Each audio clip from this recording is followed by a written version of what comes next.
That's right, ladies and gentlemen, it's time for some NieR Automata. I wonder if I need to restart the game. I do not, thank God for that. Let's continue playing the video game playthrough of video game.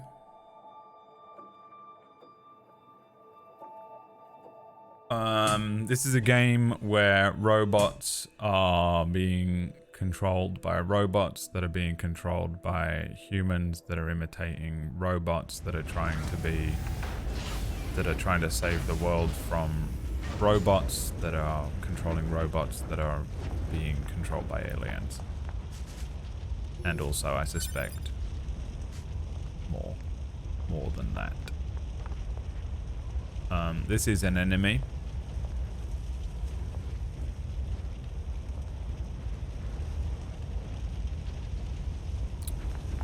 And we got to a point yesterday where the human resistance camp on the planet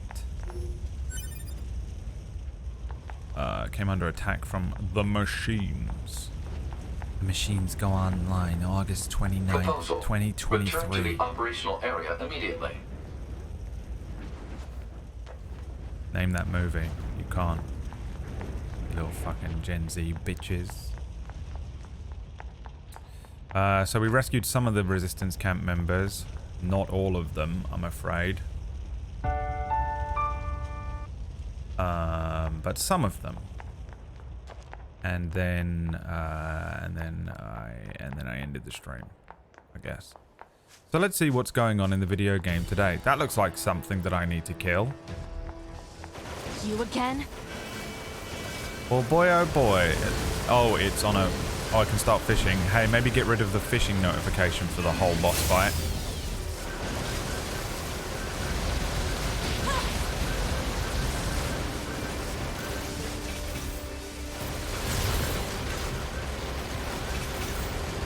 Can I get in there? Oh yeah, everything has it. I guess that's its tail. Rather than a dick that you might suspect.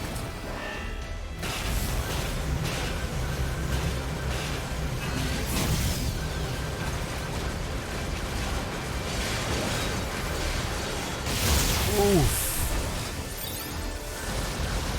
I'm getting a little better at the game, but I wouldn't say I'm very good at it yet. I don't think I'll ever be perfect at it because of the weird control scheme causing my hands to cramp up within seconds of playing every day. I should really put a little, like... Some of those people have, like, hand cameras, don't they? For when they're playing, like... Really, Alert. Local machine life forms are converging on the area. hardcore clicker type games and shit like that. Hypothesis. The Goliath-class enemy screen God, they got has the summoned the local boys. machine life forms. The boys have showed up. Destroy the Goliath.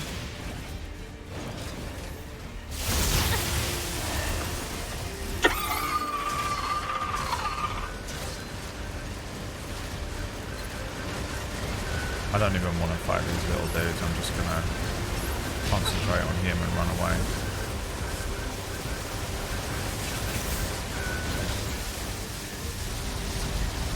See, that was fucking skills. That wasn't. Is my health going up with my levels? I now can't lock on to him.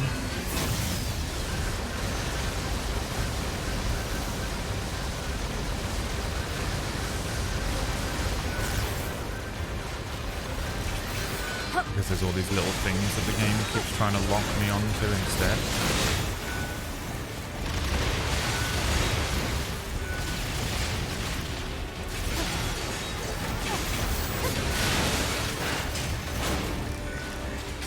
Ooh.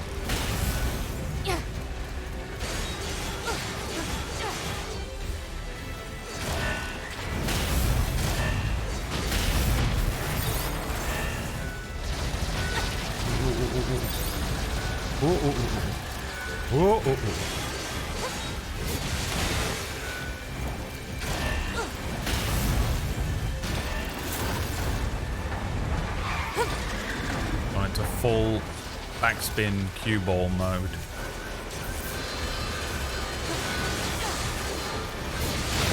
It's almost there. Oh, this isn't gonna be good. Get the fuck away from it! To me! Is he back? Jesus has been reborn again. You okay? Good thing I landed that direct hit. The boy is back. Uh-oh. You'll die. Oh, you were inside, All huh? of you are going to die. Full body tattoo. Short hair Sephiroth model. What's happening here? It transformed into Mecha Sephiroth. To me! You okay? I'm fine. Let's take this bastard down. Right. Welcome back, the boy. Boy.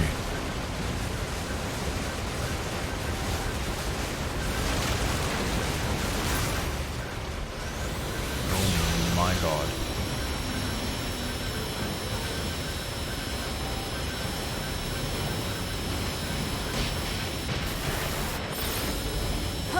No idea. They don't even look like they're anywhere.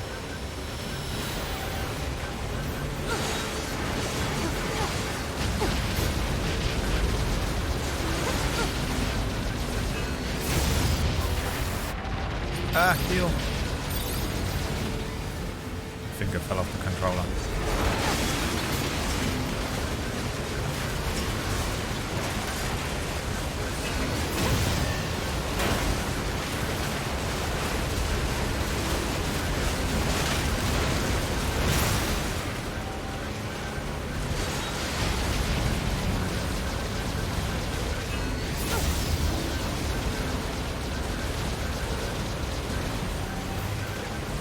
I know the grass is annoying, but it feels like I can pretty successfully avoid the stuff better in the hill because it glitches through into the ground. But oh my god, maybe not. Maybe I'm just fucking trashed here after all, as they have always believed me to be.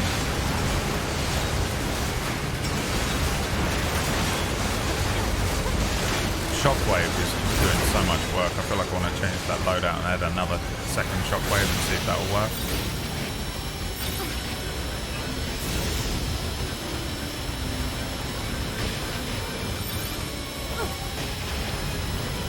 That move is fucking annoying. Look, stop it. There are some like combos you seem to be able to do, but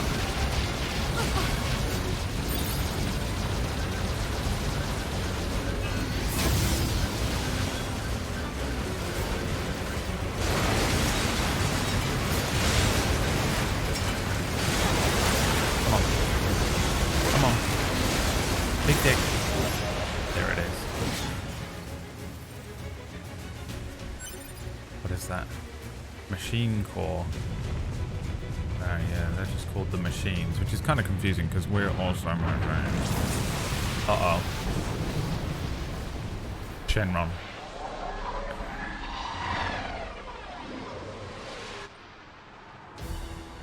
Shenron They're machine. still coming? What do we do? No, Stella. There's too many.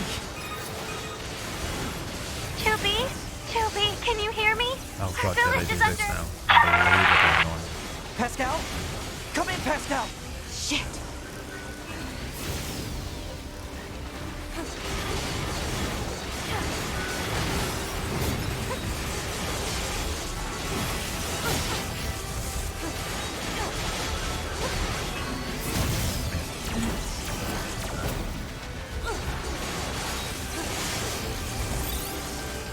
Quite literally can't even bother to fucking fight them.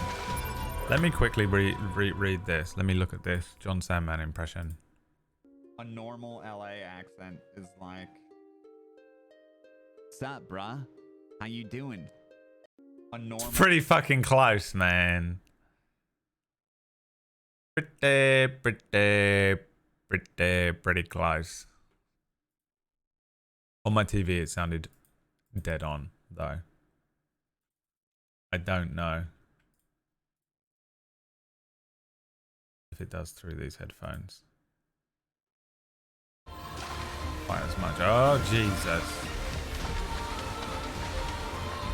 Shadow Jesus has arrived.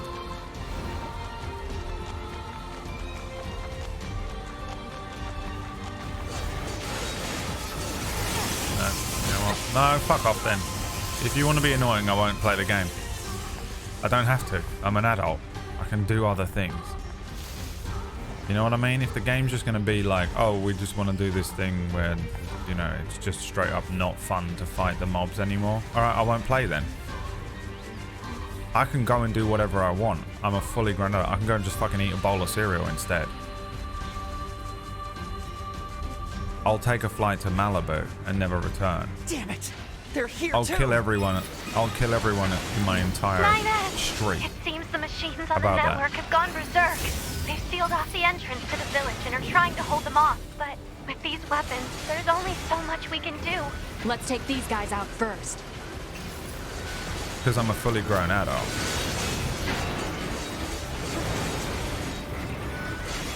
I'll play NieR Replicant. How about that? You didn't consider that, did you, you little dickhead?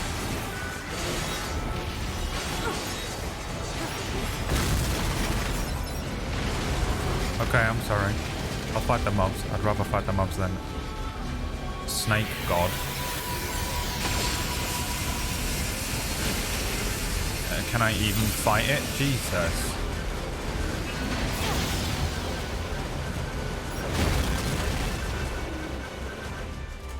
Am I supposed to, or am I just supposed to run away?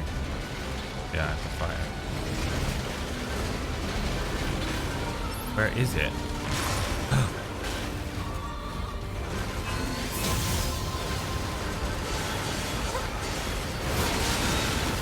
Damn, by the time I got there, you know. Where is it?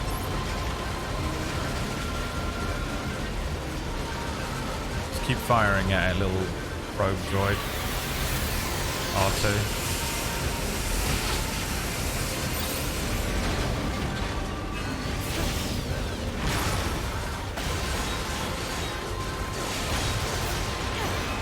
Did him?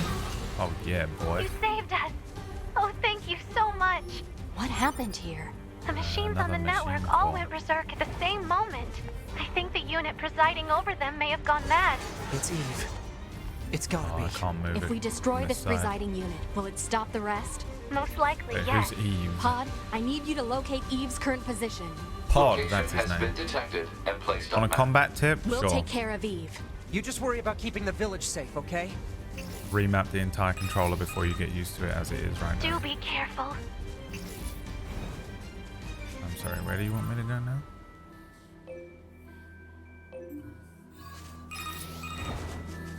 Brother. My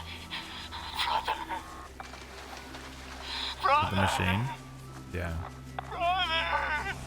A few of them get really What is pissed off. this? Looks like he's bombarding get away the with area spamming forced dodge connections. constantly. I think all these transmissions are making the machines Yeah, go I knew that. haywire. We I've been have playing to this game find for like Eve 3 and days, bro. destroy What the him. fuck? On it. What you do you want a tip on the video game? Yeah, sure. When you press the buttons on the controller, that's how you play the game. What? But when you click in buttons in, it will do the that will be how you input the controls. Now what? Thank you, Pinden. See ya. Whatever would we have done without you?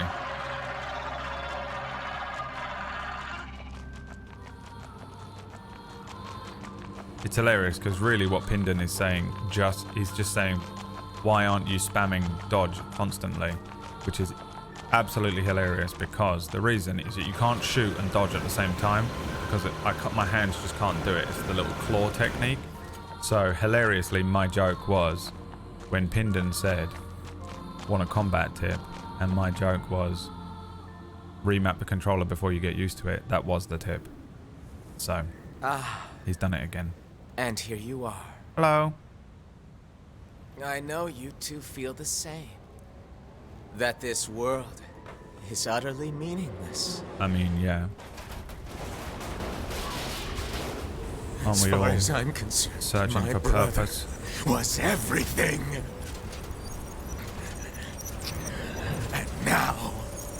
Everything must die! Alright. I'm into it. Why did you kill my brother?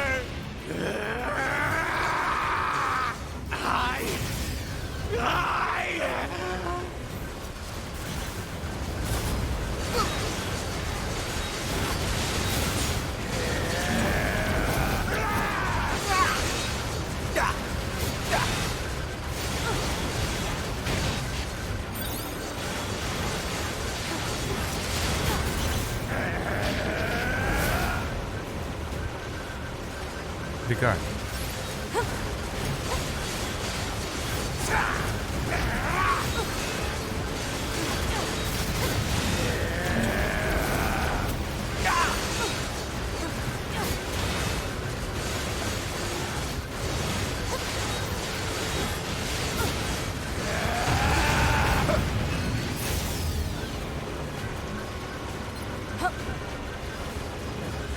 Bruv, come on.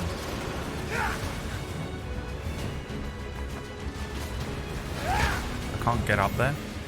That's not the point of this. God damn it.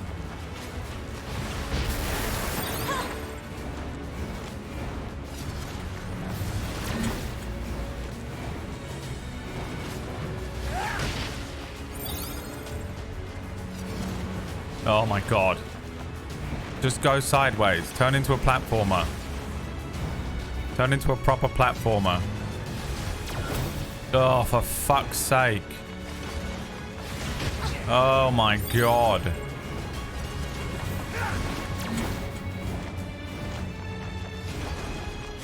No, Eve, I appreciate all of the platforms and stuff, but why didn't the game do the one thing that it's been doing this whole time? Oh, great. Well, I could have fucking might as well just waited it out.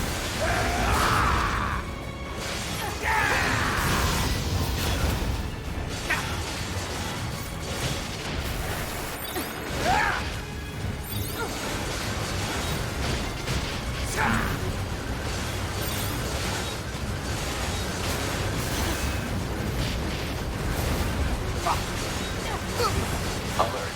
Massive energy signature detected. What is it? The energy seems to be coming from a large number of linked machine life forms. He's Oh, he's absorbing fucking the life force of whatever's healing! left on the network. Damn it! We'll never get anywhere like this. I'm going to try hacking into Eve and shutting him down. Yes, bro. Back me up, 2B! On it. Protecting Unit 9S while he hacks the system. The enemy is connected to a vast network. Analysis. The actions of Unit 9S have an unacceptably low probability of success. Proposal. Unit 2B should abandon Unit 9. If 9S says he can do it, then he will. We never abandon him. We love him. He is, I think, our brother, but he might be a lover. I'm not sure what they want. It's anime, so they probably expect you to fall in love immediately because you're supposed to be a fucking incel as you're playing this fucking game.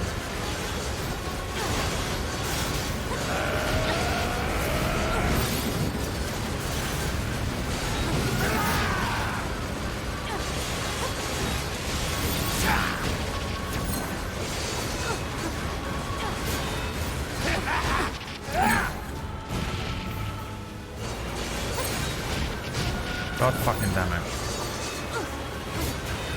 Protect the femboy. Why the fuck are you always unlocked? Impossible. I can't click this many fucking buttons at once. Enemy unit cut off from network functionality.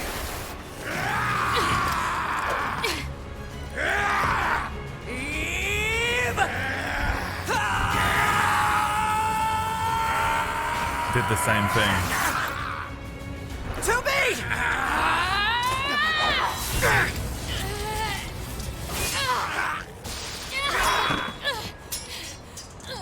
Break the sword.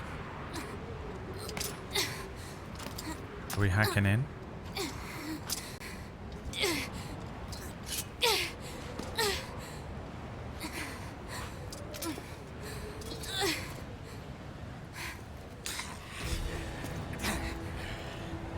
As you can see, I don't need to constantly spam dodge because I am just better. I'm stronger. I'm faster. I'm stronger. I'm smarter. Matters anymore. I am better. Where is he?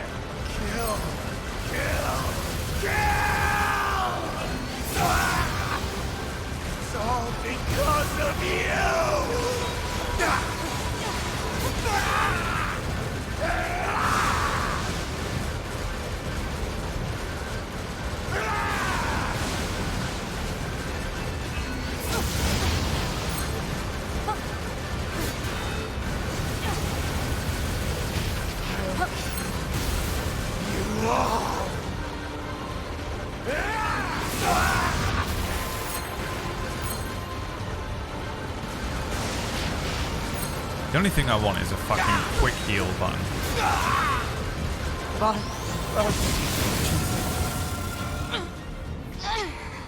Alert. NFCS destroyed. Close range combat no longer operable. Okay.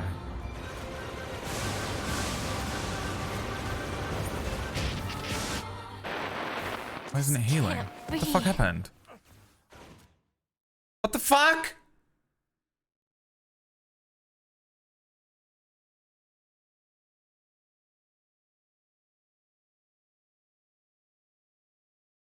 You can't heal in that last bit?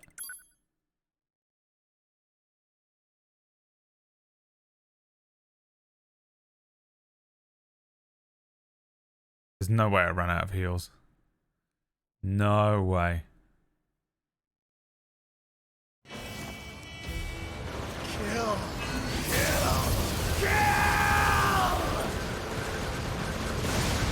Oh my god, I am out of heals. Impossible. What? All I have is vault-proof salve. That can't be right.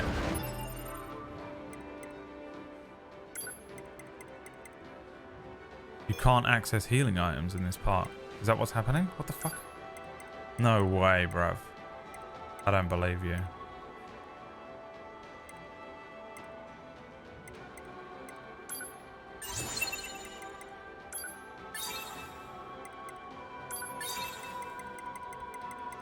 This is all we have in life now.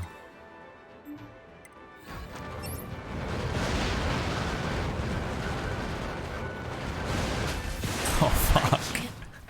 Move. It doesn't even give them back when you restart.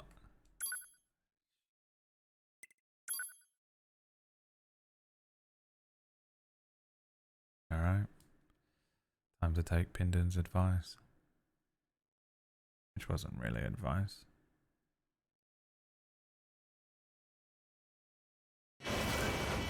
Nothing matters anymore! Damn it.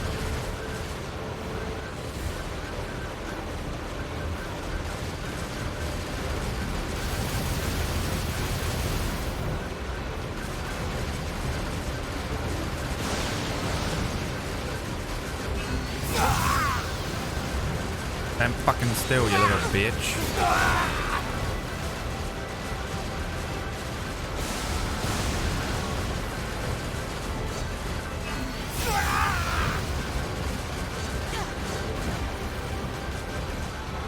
It's all because of you!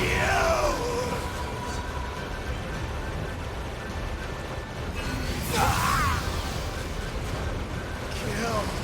Kill! Kill!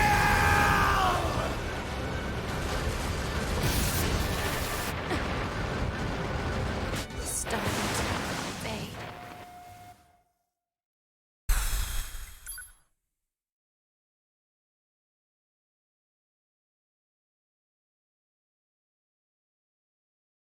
I'm running on too low an amount of sleep for this. Let's see if I can just go full aggression. It's all because...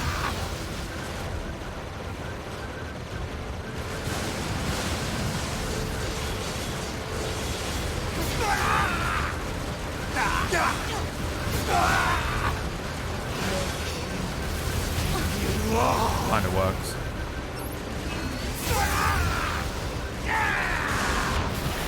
I feel like I definitely does that, but maybe not. That's where my reaction times are. Nothing matters anymore!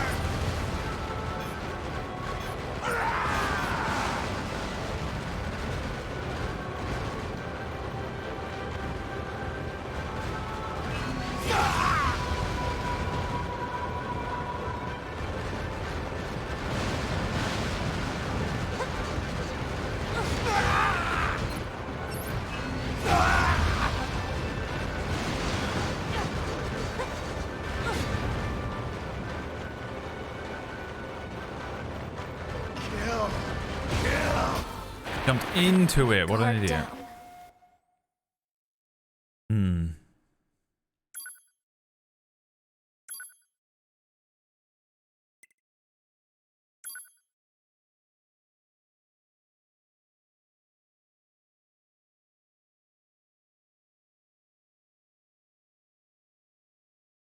Badly want to switch. Dodge out. Maybe I can learn. Let's try and learn. How do we do it? You can't do it. They lied again. Just to do it in the main menu. Oh no, here it is. Type A. Custom.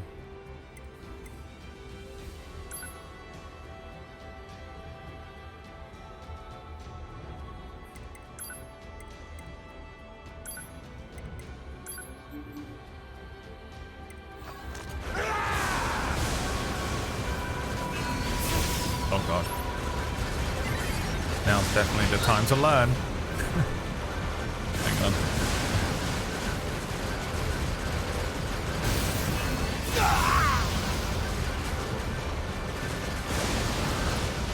Oh no.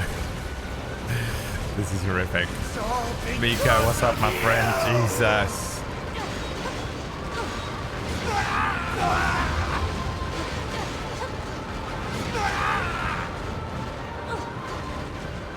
I'll erase you! I'll erase everything!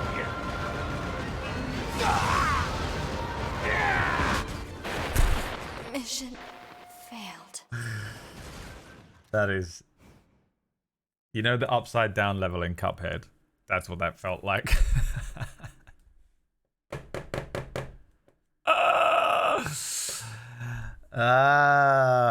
Upside down level. I can learn. He can do it. The old man. We gotta teach the dog some new tricks. I know for you guys watching it probably seems like, I don't know, that nothing is happening. This game is really weird control-wise.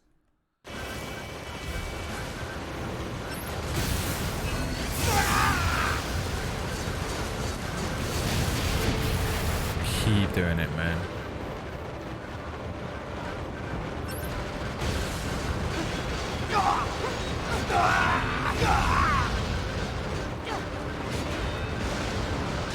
Oh.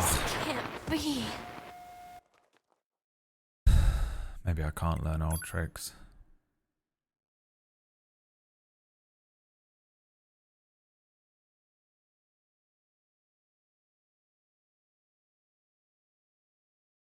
By the way, I'm clicking right trigger for dodge,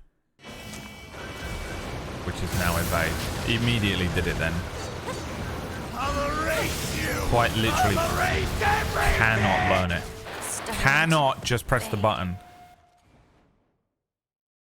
Alright, we're gonna have to go back. That's fucking annoying. If you play this game, change the fucking dodge button immediately.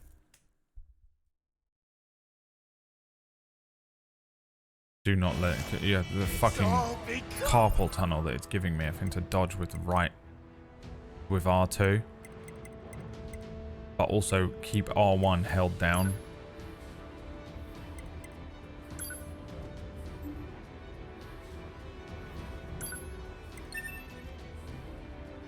Is horrendous.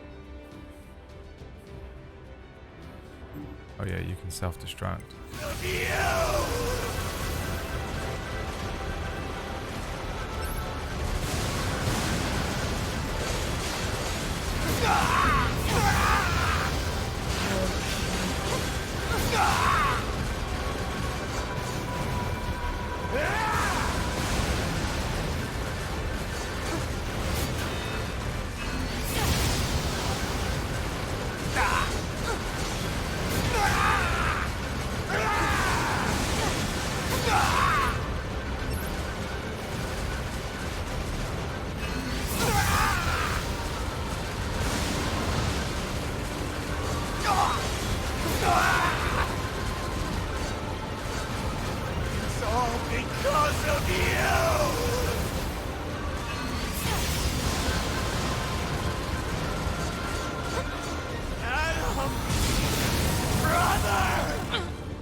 you choose fish and chips the other day? NFC I did. I went to order it and it Close-range combat no longer said that the operable. delivery time was going to be 90 minutes, and I was like, well, don't trust that. So the other place I didn't want to order from, something was up. Something was wrong. I'm unstoppable. Erase you! How are you supposed to do that bit? So I ended up buying burger because yeah, something was up with the fish and chip shops, and I was like, whatever's going on with these guys and their delivery times being so high, what does that mean? What, are they having to manually go and catch a fish first, fry it up? I don't trust that shit. What do you think, I'm dumb? I'm not gonna fall for that. I know what's up. Something wrong. Something going on. Something wrong. And I don't trust it.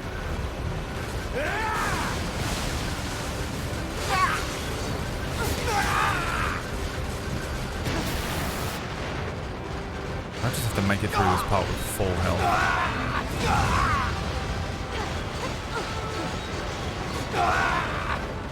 Nothing matters anymore! Not like this. So I didn't trust it, yeah. But it was delicious. The burger was delicious. I was definitely allergic to the sauce. It's under the sauce. What is the allergy? Christ.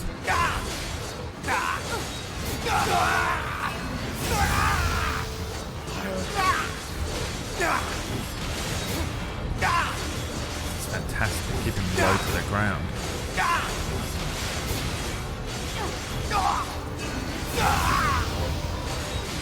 What's this? Oh. Yes, baby. Look at this shit, bro. Alert. NFCS destroyed. Close-range combat no longer operable. And you want me to do what, bro? How? I can't avoid it. I don't understand. What I'm supposed to do here? Impossible! What? Am I missing something?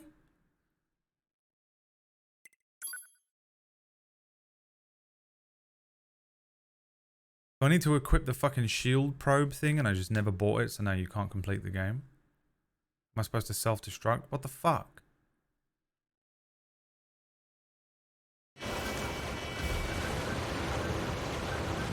Go further away from him instead?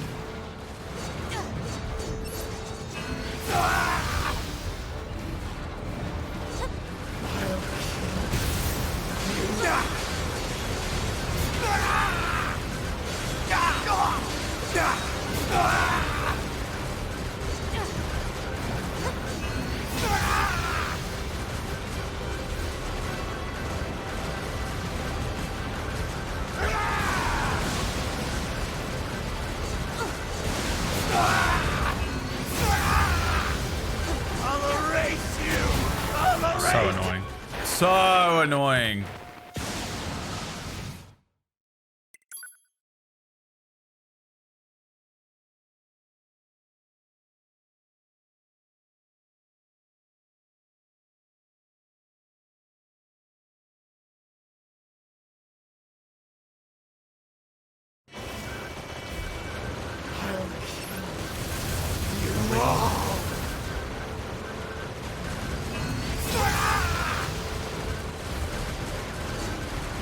Where's my shockwaves gone as well?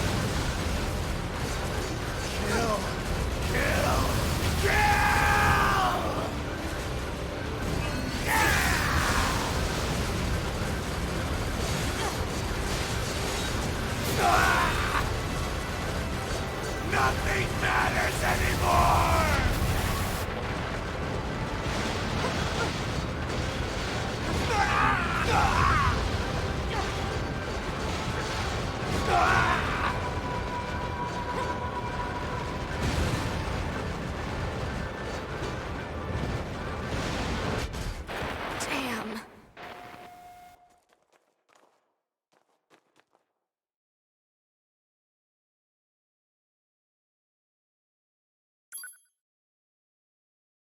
Sorry, I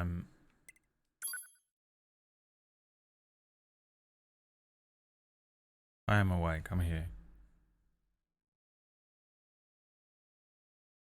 A healing chip. Oh yeah, one of the ones that heals me after a while. I suppose I could switch out that shockwave that seems to have just turned itself off. And that's all good. I mean, why wouldn't it? Who needs the most useful fucking thing in the world?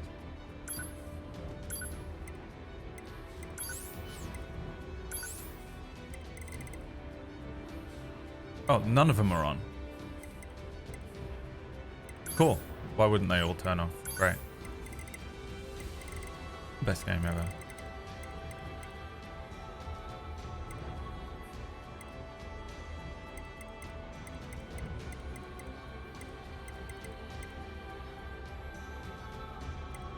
What's the deal with +2 being an 8 there and a 9 there? This one's better. Increase attack power by 5%. By 15%. HP is 25% or less.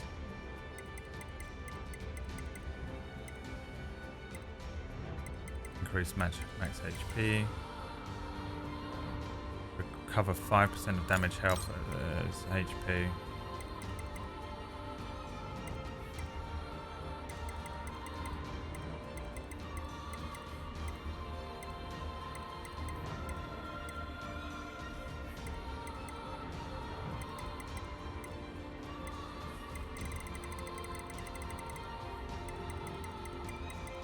I don't think I have the healing one.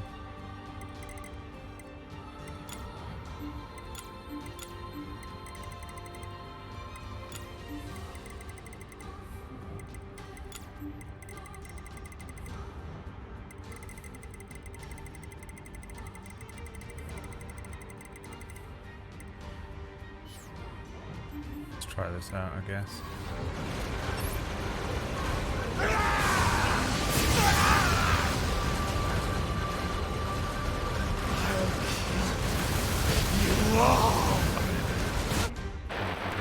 Oh, I better have saved my chipset.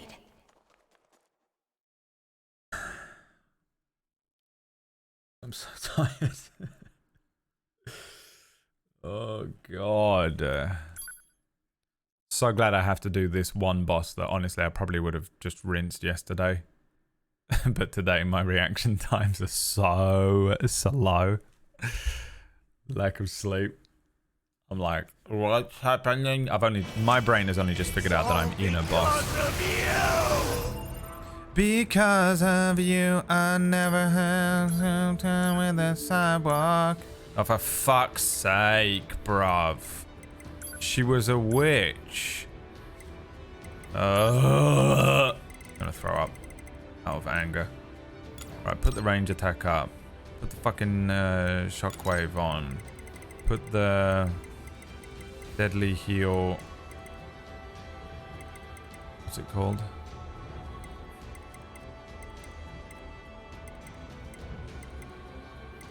Oh, invincibility as well. 0.5 seconds? No, no good. Where was it? What was it called? And he's angry. And he's unbelievably angry. Oh, there you go. There's the after 6 seconds of taking damage, restore 0.6 HP per second.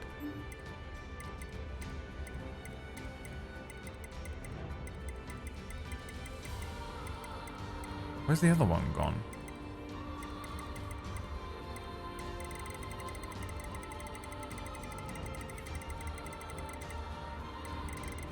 Am I out of my fucking mind here? Where's it gone? Offensive heal.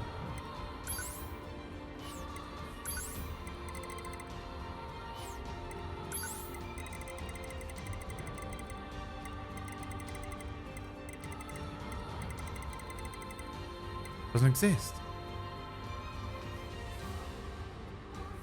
What the fuck?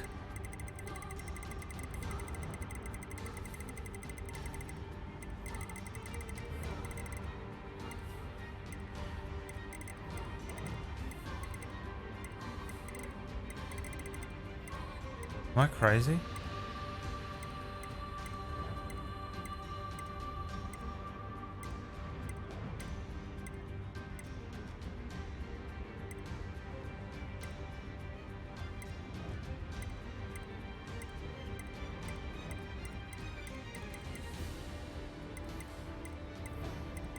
I'm losing my mind.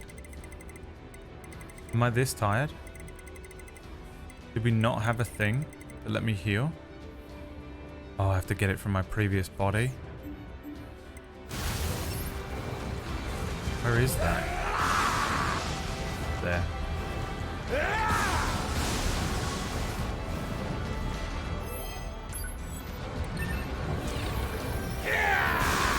That's why I didn't have any stuff on. Wow, this is the most annoying game of all time. It was fun for a while, but I've entered into the point where I just get annoyed. Games stopped being fun a while ago, didn't they? And they're just like, you know what, it's fun for a while, and then what we like to do, we like to make games as hard as a job. Oh, you know how you love going to your job all day? We thought we would replicate that in the game. And then everyone, for some reason, it just like agreed. Oh yeah, I love it. Fucking well done, From Software. There it is. Oh, it's on. Okay. And it will remember it if I pick it up every time. So fucking annoying. Jesus Christ. There's the shockwaves. Great. Didn't make a noise. Let my guard down.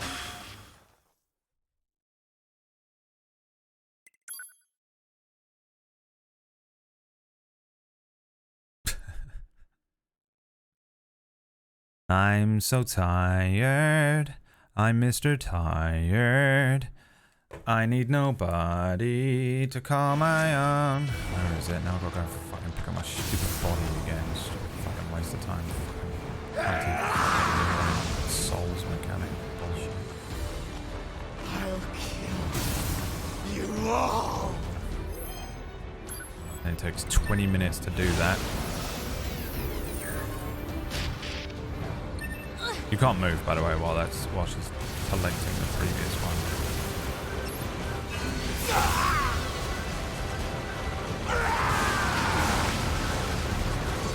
Nothing matters anymore.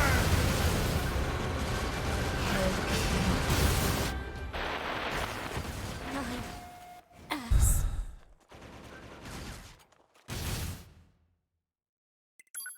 Can I quit this fight and go back out and buy some heals? Or do I just have to do this all day now? Dark Souls. RNG.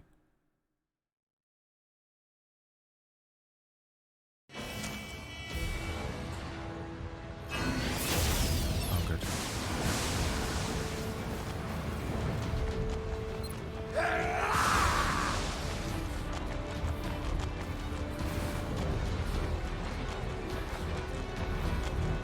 Where is it? Stuck on a fucking leaf.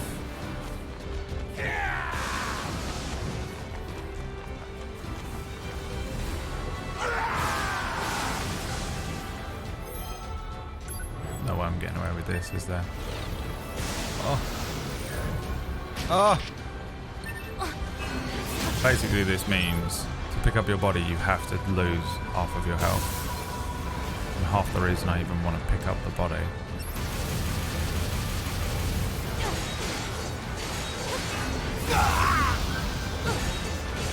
Is to get the healing thing.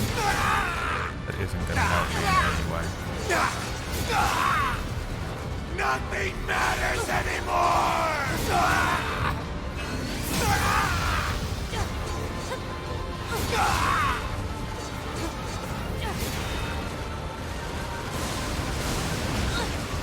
Jumped into one of them, great.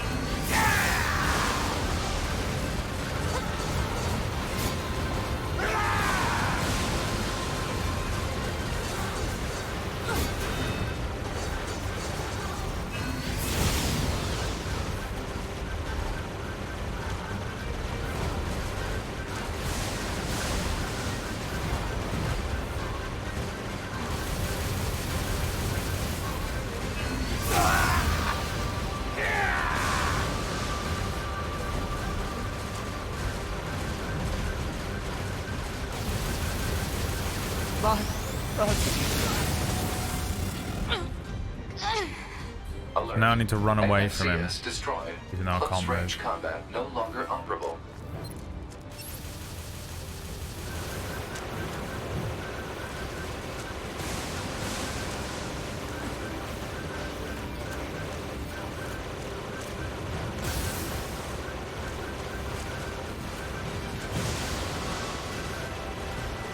Oh, you're an asshole. She's like stumbling around, by the way. It's not like... What's happening with you, bro? Why haven't you got your fucking move? Can't use it?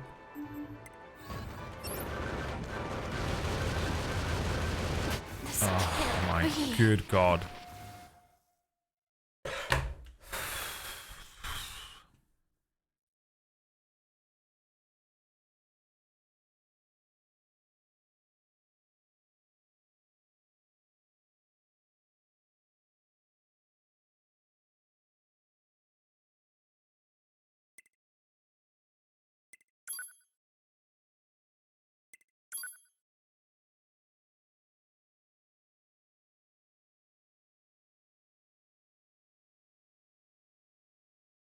Again.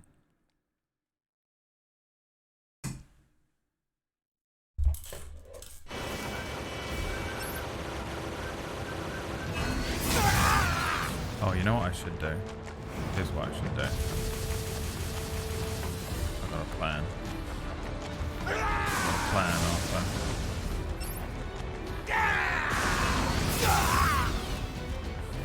Oh, fuck off.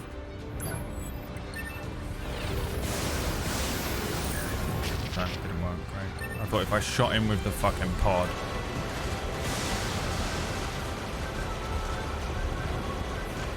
Then it would disrupt him long enough that I'll be able to recover my stuff.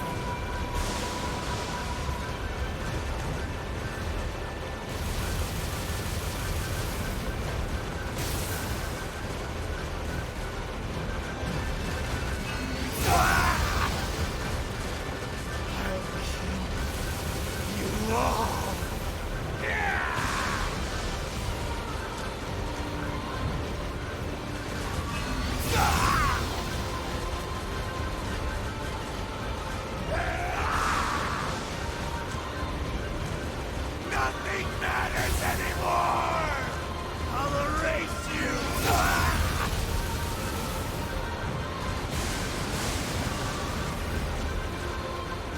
Nothing matters anymore!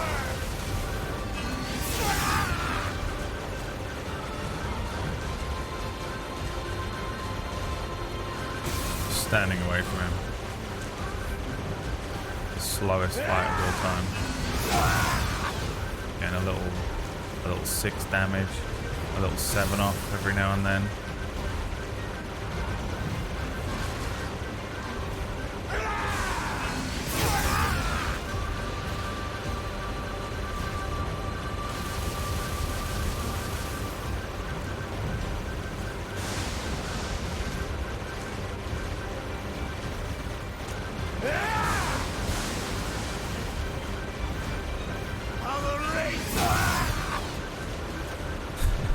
I'll erase. It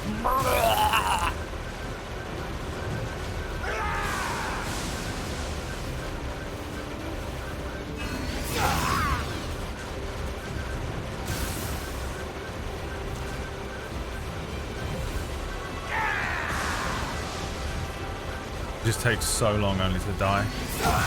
Looting in PUBG to get immediately sniped by the first Car 98.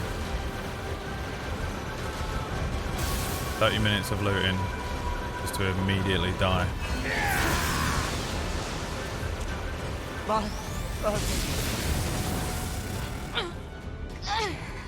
Alright. NFCS destroyed. Close range combat no longer operable. No, it wasn't already.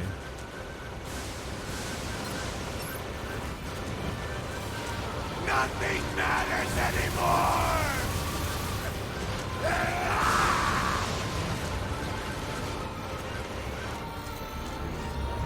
Does his thing not work anymore? No. What is happening? Is it just taking longer to charge or some shit?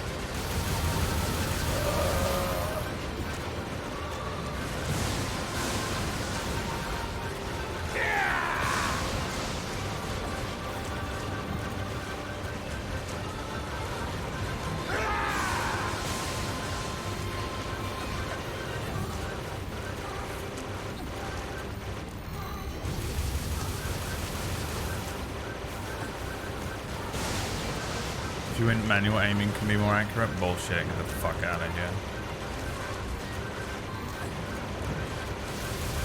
This guy out of my goddamn sight.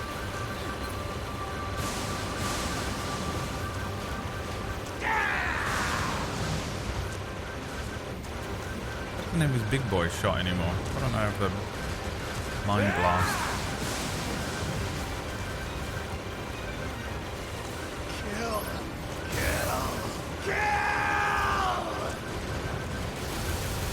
Uh-oh. Destroyed myself. You know what we need to turn on? Invincible. After the first fucking thing. Invincibility chip. The pod's laser stops working as well.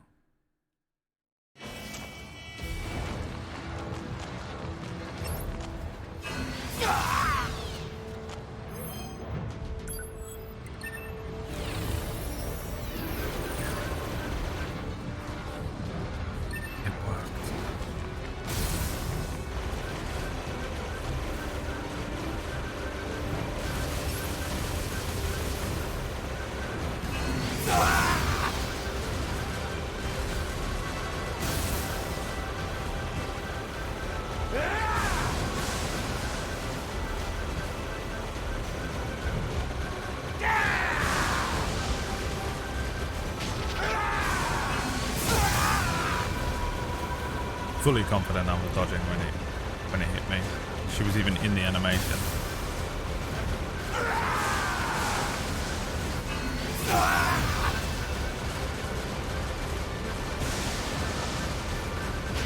That one was entirely on me.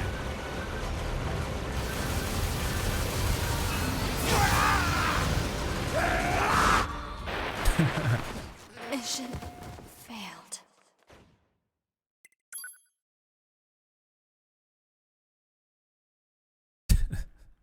God, I'm tired. And I'm sick of doing this boss. So good, but about ready to slit my wrist. So good, but I'm about to I hate my life.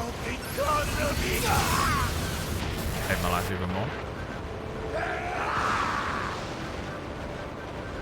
Nothing matters anymore! No idea where my body is. Can't see fuck all.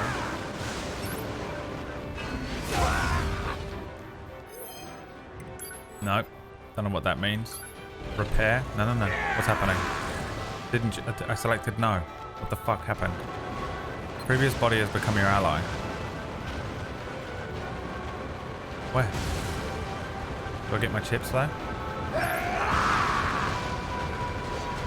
No. But I want those chips back. Because now I have to put them in manually. And I'm so bored. Has become so bored. Jesus Christ. Fuck me. So annoying. Offensive heal.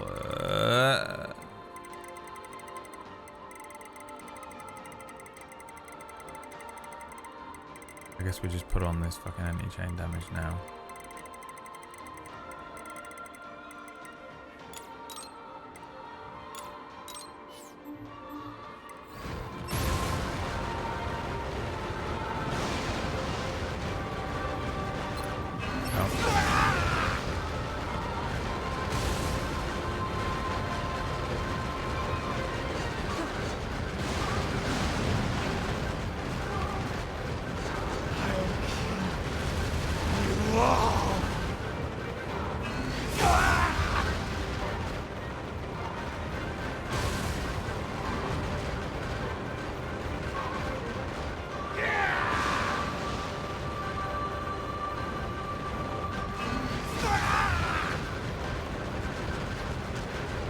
All because of you!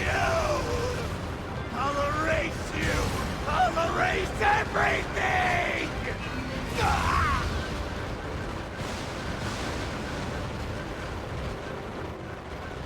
Nothing matters anymore! Kill! Kill! Kill!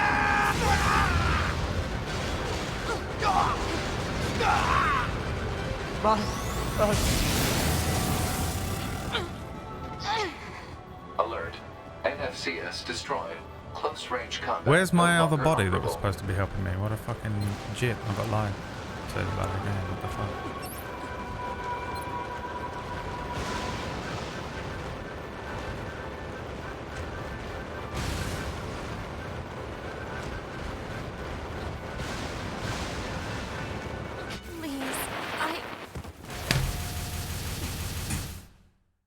Game wouldn't let me move further to the right, stuck on a leaf. Absolutely fucking furious.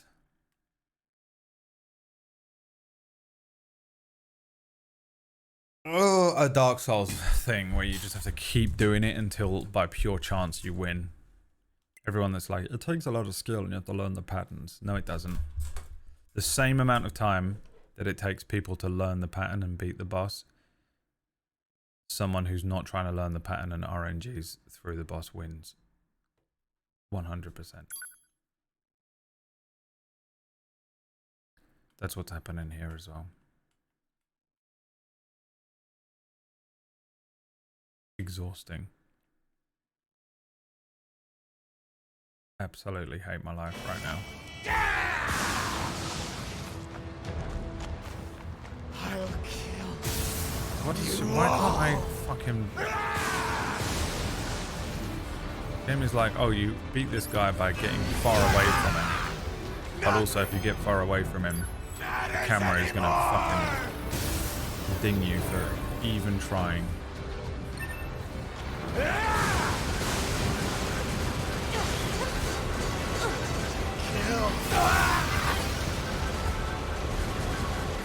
What's up, mother of twins? Mother of twins. See there.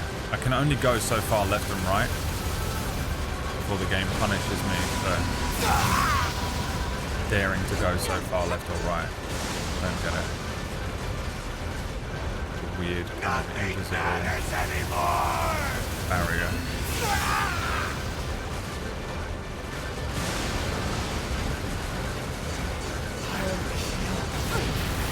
Oh, incredibly annoying. Shouldn't I have the fucking invincibility thing on? Didn't I pick up the old chipset? What? How can two balls hit me? Am I dumb? Do I not understand what invincibility means? I'll erase you! I'll erase everything! Ah!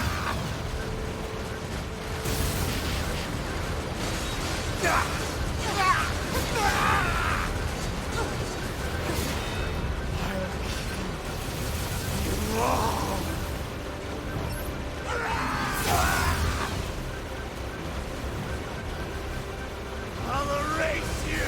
I'll erase everything! I can't move.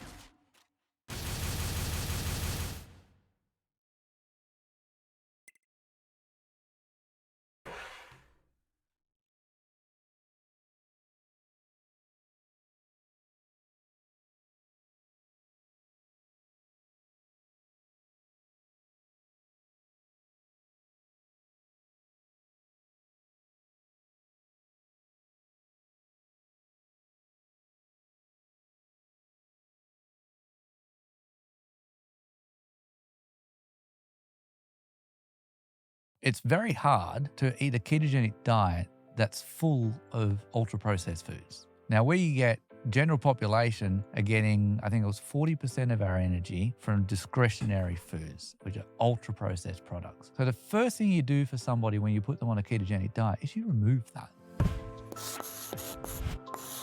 Welcome to the Proof Podcast, a space for science-based conversation exploring the health and longevity benefits that come with mastering nutrition, physical exercise, mindfulness, recovery, sleep, and alignment. Facts, nuance, and trustworthy recommendations, minus the hyperbole. Howdy friends, great to be here with you. I hope that you've been keeping well and are enjoying your week. I'm your host, Simon Hill. I'm a qualified physiotherapist and nutritionist with an undergraduate science degree and a master's in the science of human nutrition. In today's episode, Drew and I sit down with Kieran Rooney, PhD, to discuss the different types of energy systems our body uses to take the food we eat and turn it into energy. The purpose of this episode was to take a deep dive into these systems with a biochemist so we can better appreciate the biology that underpins different types of training. Specifically, moderate intensity continuous training, or Zone 2, for example, sitting on a bike at a moderate intensity for 60 minutes, versus high intensity interval training, often abbreviated as HIIT, where you do very high intensity, short bursts of exercise. A really important thing we want you to know before going into this episode, Drew and I treated this as a fact-finding discussion, 3 hours with a highly intelligent researcher and biochemist. We didn't go into it thinking we would walk away with all of our questions answered. And in fact, when we reflected on this episode, although we learned a gigantic amount, we still have many, many more questions. So consider it a topic that we'll continue to explore together. Today we focus a fair bit on the basic biology, what's happening in our cells during different types of exercise. When are we preferentially using fat to produce energy versus glucose? What does metabolic health and metabolic flexibility mean? Our hope is that by taking this ground-up approach, starting with the basic biology, we will give greater meaning to our training and be empowered with the necessary knowledge to create more specific and effective training programs based on our individual goals. And that's the key takeaway here. When you understand the mechanisms and what's happening at a cellular level during different types of training, you're then better empowered to take control of the way in which you move your body. As a reminder, if you're listening to this on audio, this episode and all episodes of The Proof are available in full-length video on YouTube. This is me, Drew, and Kieran Rooney. Please enjoy. Rooney, thanks for joining us. Not a problem, Simon. Thanks for having me.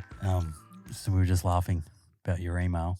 You did manage to find us. Yeah. And here we are. In between a pub and a cafe. In the dodgy building. It is dodgy from the outside. Mate, I can't believe we're doing this. Yeah. 15 years ago, we were in a lecture theatre in Sydney Uni. I was walking in screaming your name. How did that happen? How did you start screaming my name? Or how did you start ending up in For one people of my listening, classes? I used to just walk into the lecture theatre for some reason. You were my favourite lecturer, so I would just say, Thank you. I would just go, Rooney, as like loud as I could. And then all my mates would do it and would like echo this Rooney. And, then you'd start my returning lecture. fire. Then you'd be like, Harrisburg. What was it? What was it about Rooney that He's just- made you see him as your favourite lecturer? I think it was the sense of humour. Thank you made us laugh. Well, now there's pressure on me today, There's right? no pressure.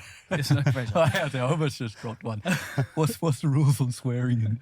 Oh, what other rules? It's fair game, I think. Okay, good, cool. Yeah. Just sometimes when I get relaxed and casual, Right. there might be Yeah. one that Well, pops that's out. a disclaimer for any parents that are in the car right now. If you have kids in the back seat, this might not This be could go somewhere. Yeah. the best one. Yeah, also then my disclaimer is I'm here as Kieran Rooney and not in my capacity as a lecturer at the university. That's a so if I disclaimer say, too. yeah, Exactly. right. So if I say anything offensive, it's all on me and not my employer. How All about right. As long as you're still scientific. that? Yeah, that's okay. Yeah, but mate, it was. Who would have thought if you told me 15 years ago that we'd be sitting here in Bondi recording a podcast? Did you actually pass my unit? There he goes. Ready? There he goes. Harrisburg! I don't know. Did I? Look, I was a not the best student. I can admit that. I was a bit naughty, and I like to have a bit of fun. Yeah. I wasn't at uni to learn at that point. I was just there for the partying and stuff. But I actually regret. If I have one regret, it's that I didn't focus enough. Because after uni, I'm so interested in all the topics that I didn't pay attention in. Yeah, but and this is why I'm not here in my capacity as a lecturer at the university. You got to understand that what we learn at university is often it's got to be conventional, it's got to be accessible, which means it's got to be consistent across pretty much anywhere you might go. So if I'm writing my curriculum for a biochemistry unit, I can give you the fun and exciting stuff that might be novel, but for all we know, that might be outdated or it might be wrong because it hasn't stood the test of time. So we're bound to textbooks that we know that if it's defensible for you to go anywhere. Right. So even if you didn't pay attention at university, that's okay because it would have been fundamental stuff that you can pretty much pick up anywhere. Interesting take. It's when you look at the elective units or when you look at the special interest topics, that's the fun stuff that you should pay attention to. And most people do that outside of uni anyway. And part of our marketing campaigns across the country at the moment is very few people are employed in what they did their first degree in. So that's not necessarily a big problem for you because, all right, you've done that foundation to teach you how to learn, how to engage with science, how to pick it apart, to then actually develop your talents elsewhere. Yeah. I think some of the biggest takeaways are just learning how to learn and understanding the principles. Yeah. And then, as you say, and I think what you're alluding to is that it's now some of this information is more relevant to what you're doing today, and therefore you're more interested in getting into the intricacies and learning it. There's an actual real reason behind it. It's not just passing a subject. Yeah, I think like every year you spend out of uni, you're looking for ways to apply that knowledge that you've learned. And it's funny because today I'm still wondering whether or not what I learned back at uni is relevant, even to this discussion we're going to have around exercise and energy systems. Is it still relevant? Have those textbooks, well, they're probably no longer textbooks anymore, but has that information changed and how much has it changed? I'm fascinated to learn about this. Yeah, and the other thing to keep in mind there is the way in which especially this field is changing is rapid. So 15 years ago, we didn't have at least 4 studies that have come out in the last 5 years that have really changed the way we might think about particular diets and fuel use, which we'll get into. So, for example, like let's take the keto study. Yeah. When you were coming through uni 15 years ago, if I wanted to talk to you about that, I had a handful of papers from the 70s and the 80s that I would have used for my classes, which we now have far more information and new knowledge from papers that came out in 2010, 2015, 2019. So if I'd made that into a curriculum in our unit, already now I'd be saying to you, everything I taught you, Drew, forget it because it's wrong or something like that, right? And I mean, that buzzword keto back then, without social media, it was like no one even knew what it was. No, it wasn't. It wasn't something. Yeah. Right. It's amazing how it's changed. I mean, I've seen you a couple times over the last 15 years. Once was at the low carb. No, that sugar film. That sugar film, that's it. That sugar film. Damon Gammo. That's it. So you were the. I was a scientific consultant for that, which was great. So Damon reached out because he heard from some people that I might know something about sugar. So at the time, so 2009, 2010.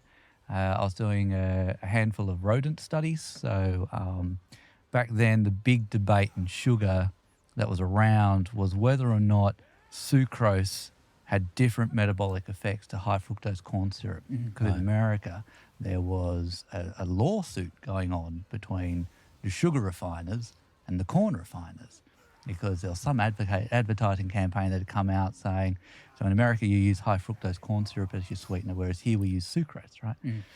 And so there was this big debate as to whether or not one was more dangerous than the other. And independent of calories. Independent of calories. Right. It's just, the sweetness index and the fact that high fructose corn syrup has more fructose than sucrose does, and fructose was particularly damaging to the human body. So therefore, HFCS, or high fructose corn syrup, was worse for you. Anyway, so I was doing some rodent work out here with a colleague in psychology where we were having a look at the impact of just sugar on metabolic development, but also on cognitive development, so memory, and decided that we'd do this project because there was this argument at the moment between the different types of sugars. So we did a sucrose versus our own glucose-fructose mix, and we thought we'd have a look at that. And around about that time, the debate back here was largely around whether or not fructose was inherently toxic. So I'd gotten talking to a number of people around the place who were advocating for low fructose diets and the like, because our data came out and said, well, actually, they're both comparable for the metabolic damage. And in some instances, you might find worsening effects between the two, but really they were both awful for you. And when you say they were both awful for metabolic health, was that in experiments where you're feeding the animal like its sort of maintenance calories or feeding it a surplus of calories? Well, the wonderful thing, Simon, about rodents is because they're in a controlled environment, they actually are awesome at self-regulating their calorie intake. So what we see happens in the rodent studies is you've got control animal and they're just in a box that's eating their standard chow with drinking water. And then in your test group, they've got chow and sugar water. Gotcha. And they both might be eating, I'll just make up a number, 100 kilojoules a day, for example, which would be massive for a rodent. But anyway, let's just go with 100 because it's easy. And you'd find that then, obviously, with the control animal, all 100 kilojoules is coming from the chow, and there's 0 in the water. You find that in your test group, they're also eating about 100 kilojoules a day. But the difference is that they're getting 50 of it from the chow and 50 of it from the sugar water. The best that we saw was maybe 40% energy from the sugar drinks and 6% from the chow. All right, so straight away with a lot of rodent work, people sit there and go, well, there's no human population that has that, 40% of their energy is from liquid sources. And so at the back then, there was a little bit of epidemiology checking to go, well, actually, in Australia, we're pretty close, like 20-25%. And then we also did some subsequent studies where we then matched it. So we only gave the animals 2 hours a day access. So we capped it at like 15% of their energy coming from the sugar drinks. Right. And the key there was they still get the metabolic detriment. You just got to go for longer. Right. So when the animals are getting 40% of their energy from sugar water, within 4 weeks, they've got fatty liver. Right. They're also forgetting where they left their keys and things and that's like that. even though they are regulating total caloric intake. Total caloric intake, that's right. So this is ad lib feeding, though. They could easily go into a surplus of calories. Yeah, definitely. They've got access to those calories. Yeah. But homeostatically, they just regulate. But that's fascinating, though, because what is it that's different about that versus humans right now? Yeah, so explain that so that it to help someone sort of make sense of that. Why, I think Kevin Hall did that study with ultra-processed foods, and it was, I'm not sure if you're familiar with that one. It was a couple of years ago. But yeah, just because you use your soft H, not your hard H. I call him Kevin Hall. Yeah, Kevin Hall. And Kevin Hall. in that study there where it was ad lib, fed people the ultra-processed foods, they consumed more of that food compared to when they were consuming a relatively unprocessed diet. So what is it about the experiment that you did with the mice that you think is different? Oh, well, so when we look at the context of human eating, we no longer, I'll say just I'll make general outrageous claims about everybody. We no longer literally follow our interoceptive signals. So we have hormonal signals that control appetite and satiety, adiponectin, leptin, insulin, whatever you want to start rattling off, ghrelin and all the others. But we also have physical signals. Be over. Be the end.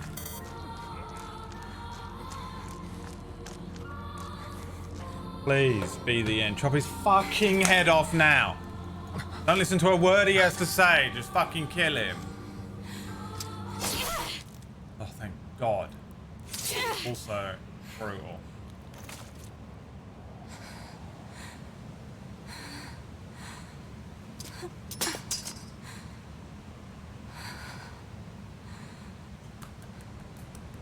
Finally. It's over. I think we all feel the same, 2B. Was that the last one? No, he's one.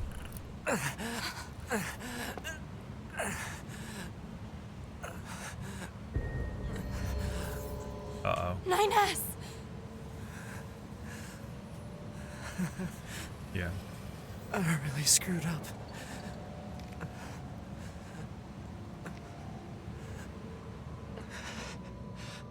I must have been corrupted when Eve detached from the network. No. It's okay. I can always reload my backup data from the bunker. But you'll lose you. The you that exists at this very moment. Guess so. But we can't upload this corrupted data to the bunker. So... 9S.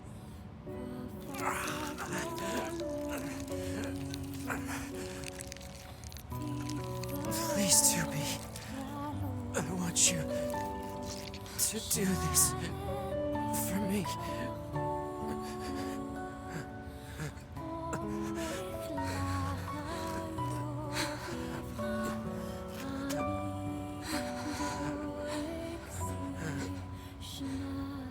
Don't touch him, you'll get the infection. Kill him.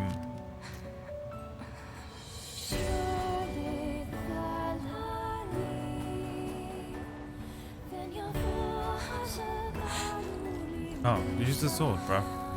Bruv. Use the sword, bruv. You can strangle these guys. They need oxygen.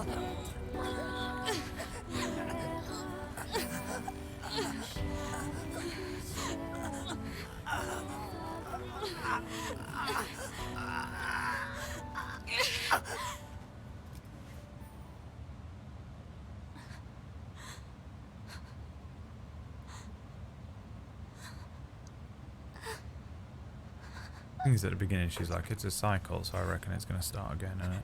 For some reason. Or I guess maybe it's just him reloading. He has to re-upload and be reborn. Yeah.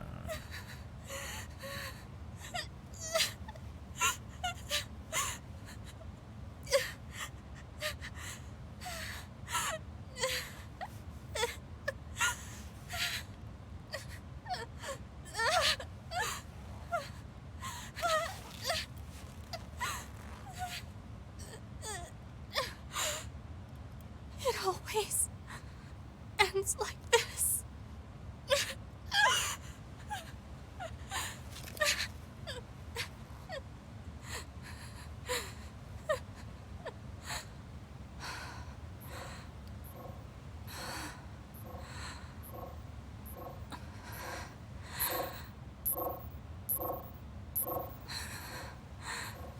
Am I back online?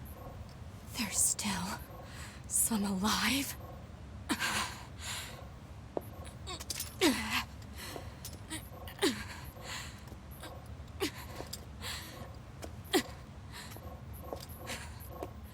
Goddamned machines!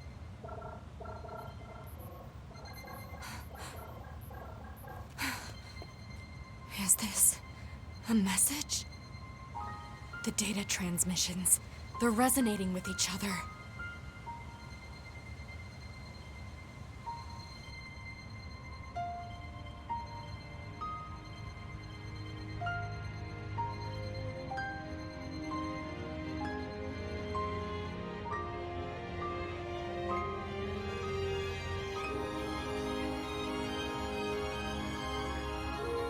I don't know what that means, by the way. I have no idea what's going on.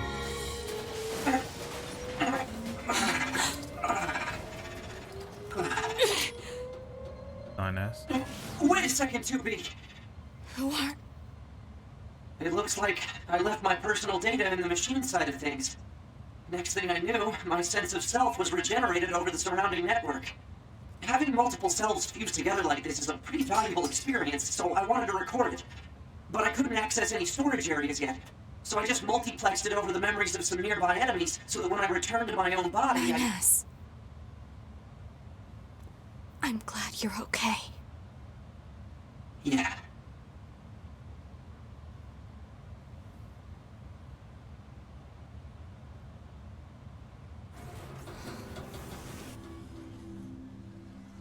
What is it that separates machines from androids like us? The machines have gained emotions, consciousness. The final screams they summoned on the edge of death. They still echo within me. I feel like I'm losing hope in my body and my soul and the sky. It looks so ominous. And as time comes to Okay. I know there's a lot of endings.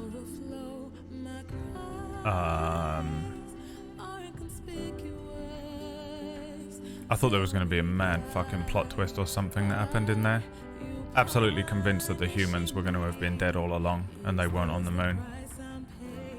I suppose that's still possible.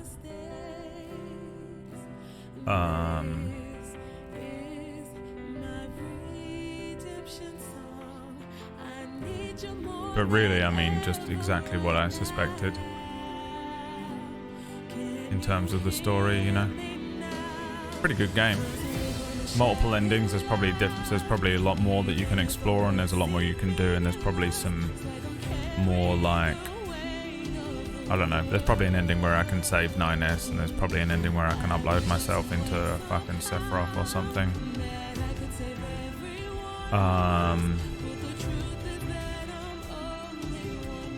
100% expected that we were the bad guys revealed to have happened though. So, not sure.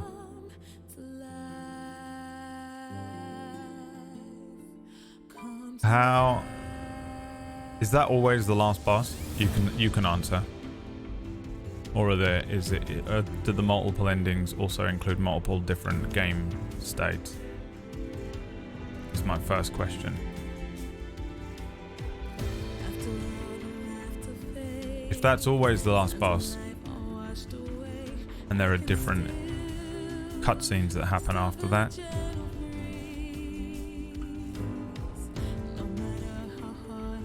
we'll watch them. If it's multiple different endings through different games, like game states that you're in, then it's probably not going to be as simple as just watching multiple things. This one's always the one at this point. It's not the last. Okay, yeah, that's what I wanted to know. Alright. Yeah, I suspected that there's more, so you can probably unlock a lot more then, huh? If you do all the side quests and you do all the stuff, you probably unlock a different revelation. Okay, in that case, are we the bad guys?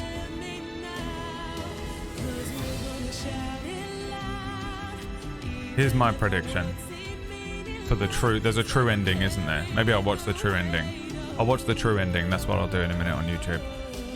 My prediction: no humans. And the company that we work for or whatever are just stuck in a state of perpetual production and war. I guess it doesn't really explain the resistance. I don't think the resistance are real though. And I think that the machines are becoming sentient, and that's what causes us to become sentient, or maybe 9S to become sentient. And then because 9S starts to actually figure out how to circumvent death, there's probably a true ending in there.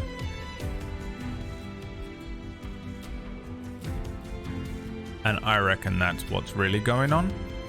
I know that didn't make a lot of sense, but I think maybe something like that.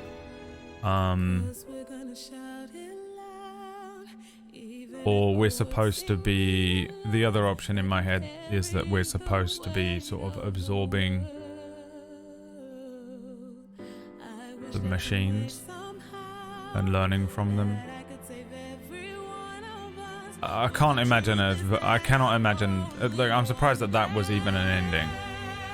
Like, I literally cannot imagine that a version of this game where the machines aren't becoming sentient and we're supposed to realize that we're not supposed to be killing them. I think that probably the Sephiroths are evil and we have to stop them, and after that, the rest of the machines being sentient away from the Sephiroths is true life and true,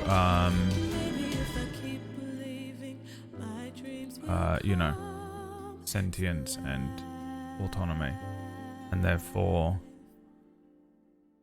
and that's what you're supposed to do. Maybe we did free them. I'm not really sure what happened here at the end here, but that's what I was convinced was going to happen, that we were going to have to kill the Sephiroths and then free the machines with an understanding that we were actually kind of the bad guys, or maybe we were the machines or working for the machines. The machines just needed this perpetual state of war for some reason, but I guess not. I'm not 100% sure what the fuck just happened. A notification from Square Enix. Thank you very much for playing NieR Automata. We have a special message. This game has several storylines that change each time you play. You've witnessed the A route. Oh, okay. That makes my OCD feel nice. We got ending A. How many are there? Tell me. But there are still many story elements that change the gameplay systems you've not seen. We highly recommend you play through again to witness the full NieR experience. I'm not going to do that. Voice change option added to the other options category. Save. Will it tell me where I pick up from? So I did it in what? 11 hours. Where will it let me pick it up from? What happens if I try and load? Endings AW. Oh god, how many are there? A to E, okay.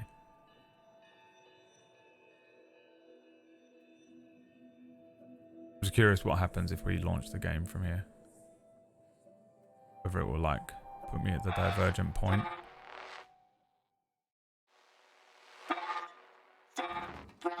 Other brother. That's the Sephiroths.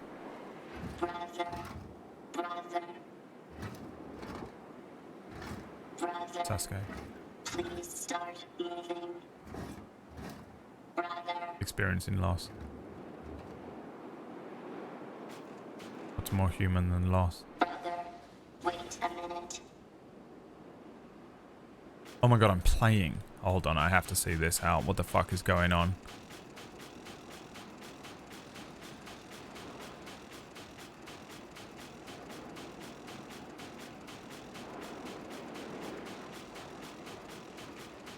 PB can't play this. She will literally, she won't be able to handle it. I don't think she'll care as much. She'll probably care more than I did about the main story. I need a container.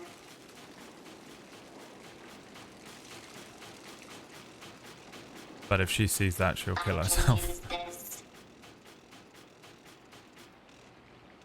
And put him in a bucket. This is fucking adorable, but also my heart is filled with so much grief that I literally cannot. I felt the subconscious wall came up that I quite often don't allow to happen to me anymore. But I felt it came up and I was like, yep. I feel nothing now. I went into full fucking psychopath mode instantly then. I cannot allow myself to feel anything right now. I'll go fucking crazy. I like little wind-up toys, aren't they? They're so basic. Are we putting him in it? She's going to appear, isn't she, and fucking brutally murder me. The beginning of the game.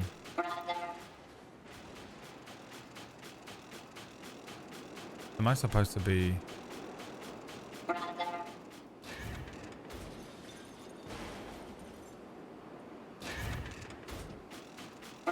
What am I doing wrong? Am I supposed to put him in the bucket?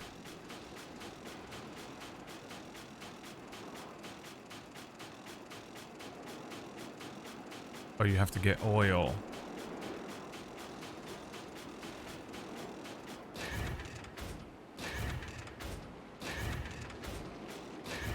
Where is the oil?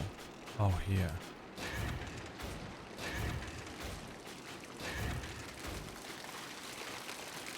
It will be okay now, brother.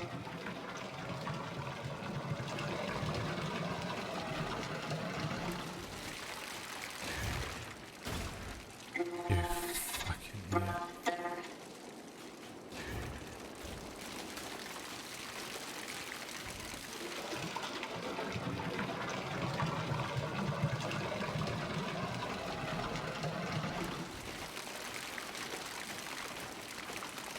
And then they want you to start the game again. They expected you to go into this game and just attack everything in sight.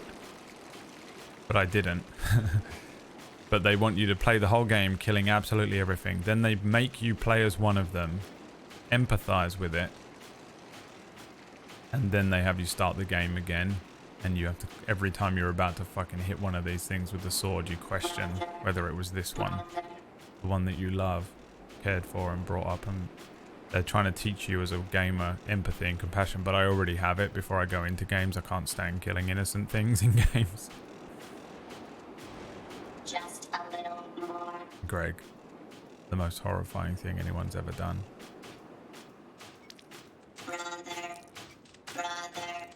Doesn't matter how much oil you give him, little guy. You can't make a machine your brother.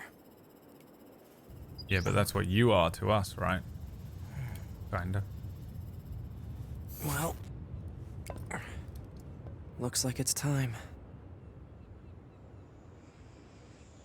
Yeah, and then there's the beginning of the game. Yeah, smart. I understand what they're doing, but I was already ahead of them, wasn't I? My approach. Oh no, we're playing as 9S, that's fun. Never mind. Operator 210 to Unit 9S. Come in, 9S. 9S here. Go ahead. The Yorha troops have commenced their descent. Disable the enemy base's defense systems immediately. Roger that. What's hilarious is that podcast is still playing. Isometric exercise. The amount of ATP resynthesis is poorly coupled to like things like the electric.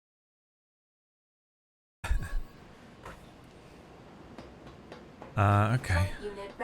And now I can open these big boxes. Oh, these are boxes that I can open as him. Just play the whole game again as him. I'll do it. I'm curious. I'm curious enough. Alert. Proceed with mission operations immediately.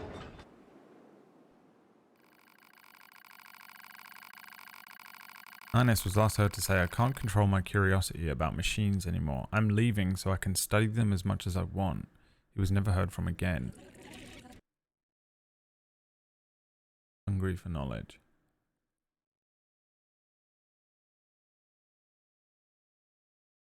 What the fuck? Was that a game over?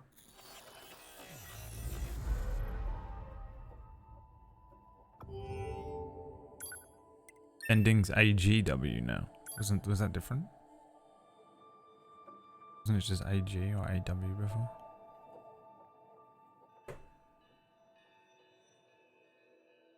Wrong way. Oh, I wasn't supposed to do that. Don't go there. Oh, for fuck's sake. Brother, wait a minute.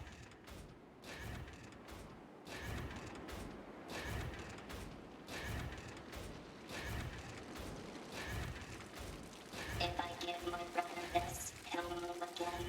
I need a container. I can use this. Feels much quicker to jump around. It will be okay now, brother.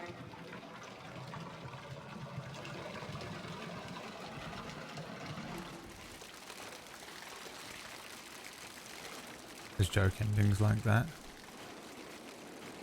Was that a joke ending though? Because they made a whole thing about desertion. I was really curious about what that meant to them. Like, why didn't we have to hunt down one of the deserters?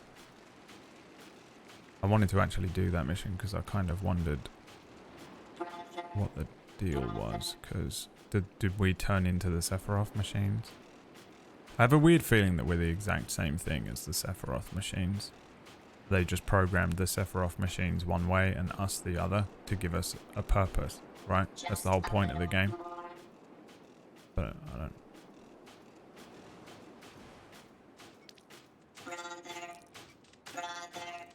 Doesn't matter how much oil you give him, little guy. You can't make a machine. Operator 210 to Unit 9S. Come in, 9S. 9S here. Go ahead. The Yorha troops have commenced their descent. Disable the enemy base's defense systems immediately. Roger that. Flight unit recommended. He dies, right? Pretty soon and has to get re-uploaded, so I want to see that happen. Alright, hold on.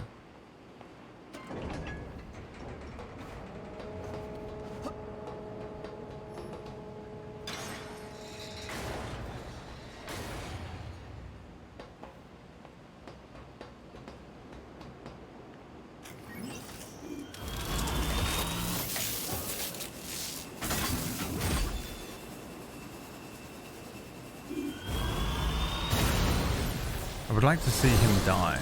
I want to see how that fucking happened, kinda. What is he? Why is he a boy and all the others aren't? None of these questions were answered, so I'm assuming it will be.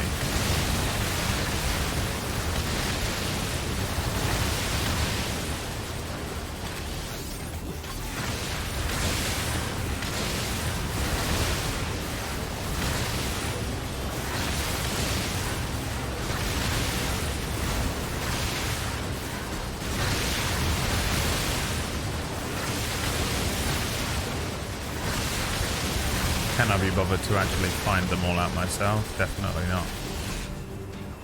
Will I be Googling it? I'm gonna have to do a Reddit deep dive after this, which I'm loath to do because I bet the people on Reddit are absolutely fucking intolerable. We'll need you to take down the enemy's defense systems to give our attack squadron a chance. You have 4 targets that need to be hacked. Well, you see, the deeper meaning behind the game is actually incredible. Because blah blah blah blah blah blah blah blah blah, a load of shit that wasn't relevant to the game that they have. It's thingy from Metal Gear, you know, from fucking Mammal Pod, Peace Walker. The target is now accessible. Yeah. 1 affirmation will suffice. Fine.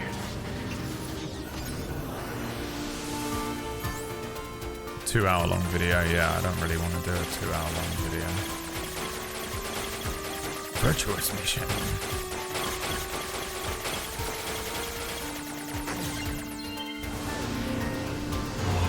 No, virtual mission. Hacking complete. The way around. Proceed to the next target. Okay. Back.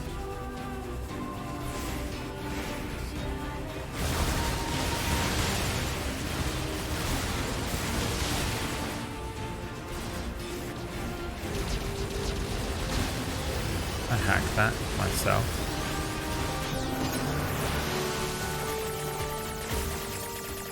Oh, this is what he can do. He can hack shit. Is it mine now, though? No, it just blows up. Alright. I'll allow it.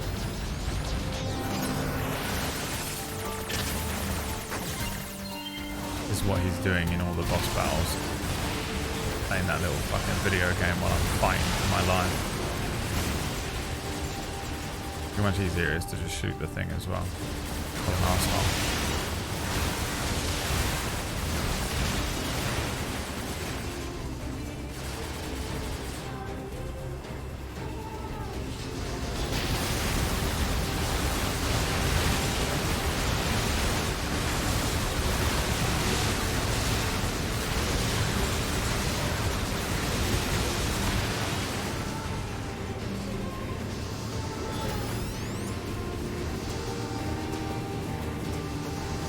Hacking is fun. It's definitely better than Bioshock's hacking.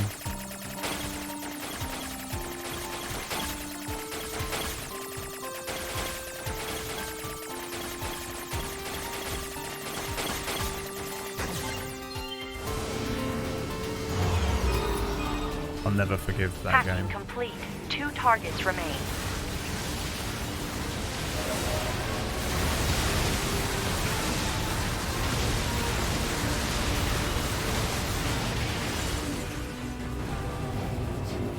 How boring that bloody hacking was in that.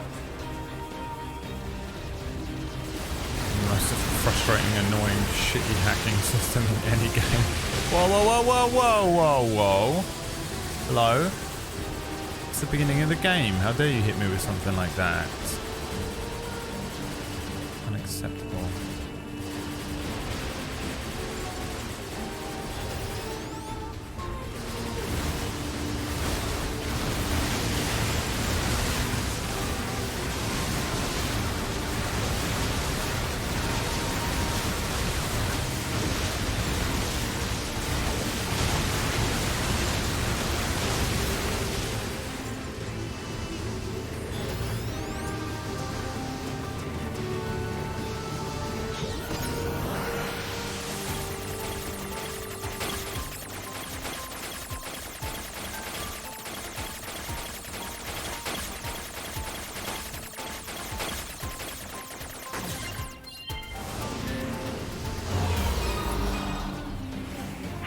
complete. One target remains. Man, this is a real pain. May I remind you that personal chatter during operations is restricted? Fine. See, he has so much more, like, personality than 2B does. She's just like a cold bitch, right, the whole time. Just to deal with that. What does it all mean? Definitely all means something. I can't tell if I've completely solved it or I haven't even scratched the surface of this game.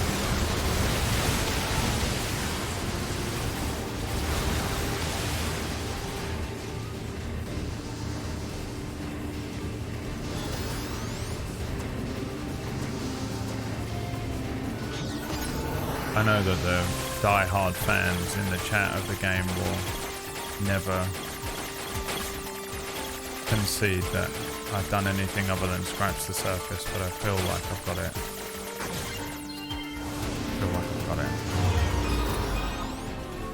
Hacking of enemy defense system complete. Our attack squadron can now infiltrate the base.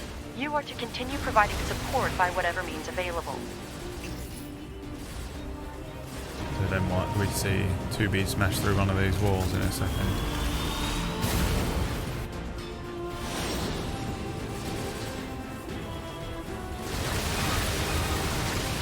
Yorha has entered the base. However, there is only one unit remaining. Oof, must have been rough out there. The enemy's defensive It wasn't, they weapons just kept make killing things more themselves, difficult like than we standing there, getting obliterated every 2 seconds. Oh, absolutely was not watching the screen.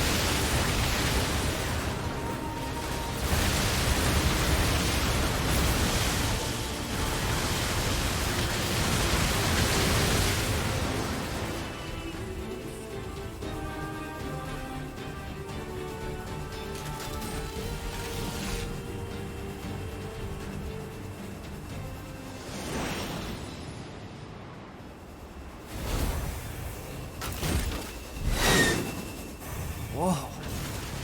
Get a load of that thing. Firing missiles. Right, yeah. Then this happens.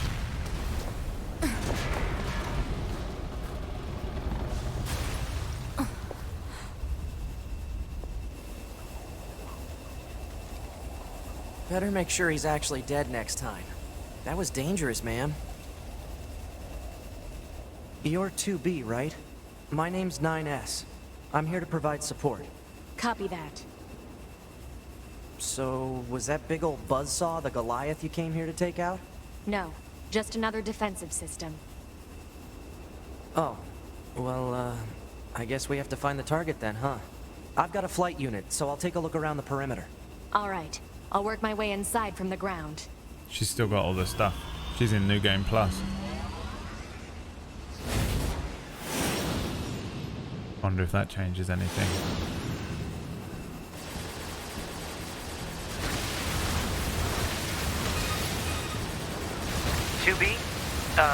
Ma'am? What is it? I was going to send you the map data I collected earlier. Do it. Honestly, I started this game for 2B's Dump Trunk, but now I want the whole franchise remastered. I'm glad you're Incel. here. Why? Scanners like me mostly work alone. Scouting out enemy lines and all that. I don't usually The get a Virgin partner. has entered the chat, It's everyone. kind of fun. Emotions are prohibited. Sorry, ma'am. And another thing. Stop calling me ma'am. Huh? It's unnecessary. All right, then. 2B it is.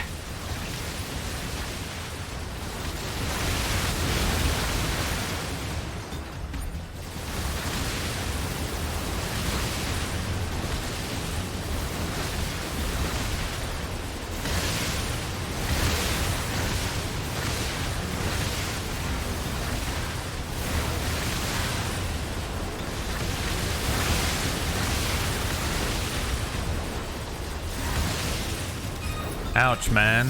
I mean, This place sure bruv, is big. you fucking I guess humans used to use it as a weapons factory. said what you said, Now man. it's just crawling I with didn't type that. The enemy seems to have What was you repurposed the expecting? facility to increase their overall machine production.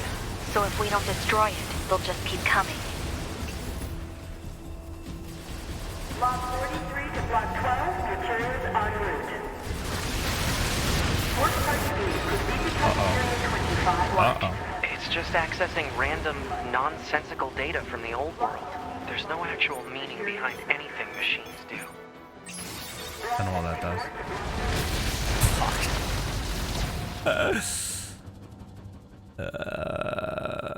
Ran straight into it. Wonder what this does. Okay.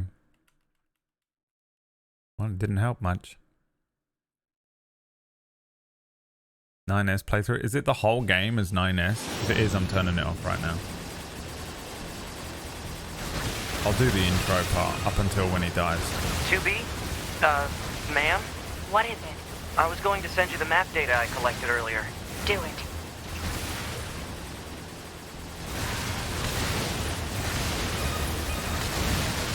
You know, ma'am, I'm glad you're here. Why? Scanners like me mostly work alone. Scouting out enemy lines and all that. I don't usually get a partner. It's kind of fun. Emotions are prohibited. Sorry, ma'am. And another thing, stop calling me ma'am. Huh? It's unnecessary. All right, then. What's up, Ratch? 2B it is.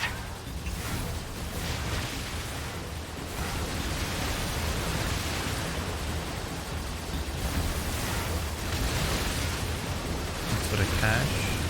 Did you see that video? Was that? I thought it sounded a bit like you.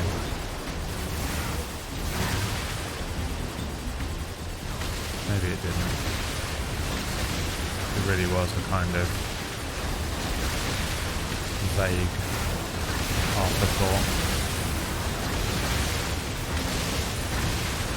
Probably shouldn't ask you because you probably don't know how you even sound because you're inside your earlobes. We're all inside of our own ear holes. We don't know how we sound. Why doesn't he go forwards and backwards? What the fuck is happening in this part? It's so annoying. What the fuck? Why can't I go up and down? It did. He's done it again. It's kind of a Resi 2 remake situation. You just see... You got to see both perspectives to progress the story. Oh my god, no then. I can't be fucked. I'm not playing the whole fucking thing again. What a waste of time. I've got shit I need to do, bro. I've got dinner to make, you know what I mean? Ma'am? What is it? I was going to send you the map data I collected earlier. Do it.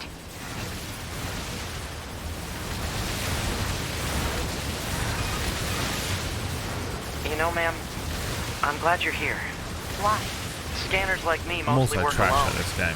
Scouting out enemy I've lines had and to all that. accept it. I don't was usually convinced get that a it'd be like, partner. oh yeah, a couple days. It's kind of fun. Emotions are prohibited. Sorry, ma'am.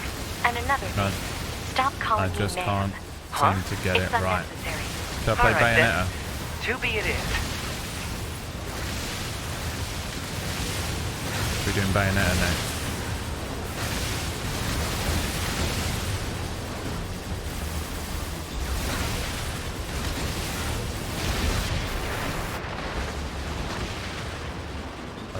No hope.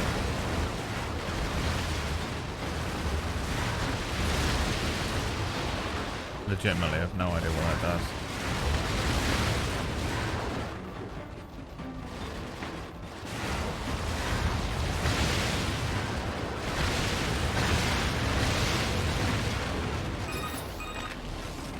This place sure is big.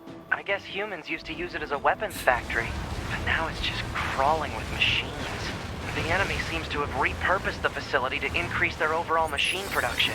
So if we don't destroy it, they'll just keep coming. Lot 43 to Block 12 returns en route. Work party B, proceed.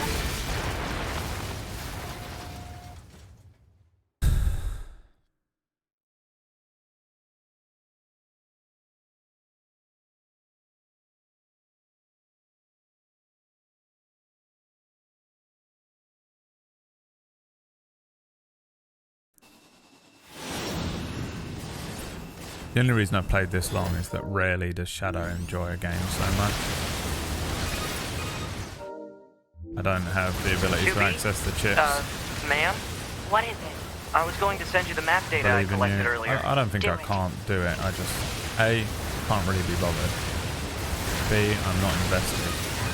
And C, I am running on such an insanely low amount of sleep that Scanners like me mostly work feel my alone. brain actively Scouting out just enemy not lines and all doing that. I don't usually what get a I'm partner. requesting of it. It's kind of You know? fun. When your brain is just like, no, bro. No. Sorry, ma'am. Stop it. And another thing, stop We shouldn't be doing calling me any. We should be sleeping Huh? right now. What the fuck It's is happening? unnecessary. Why are we not All right, sleeping? then. Why are we trying to do To be it anything? is.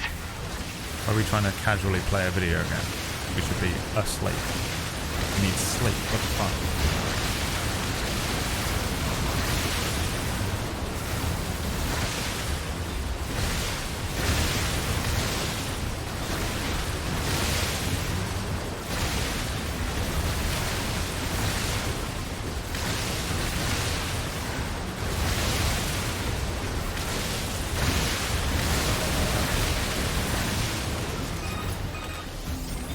This place sure is big.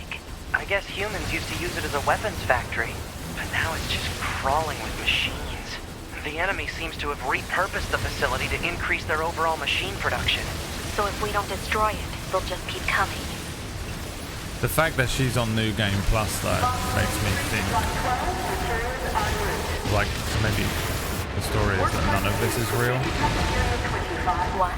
It's just accessing random, nonsensical data from the old world. There's no actual meaning behind anything machines do. But then we find out that that is absolutely provably false soon enough. Thank you for another day of hard work. Please back to our main document. Okay, I don't care anymore.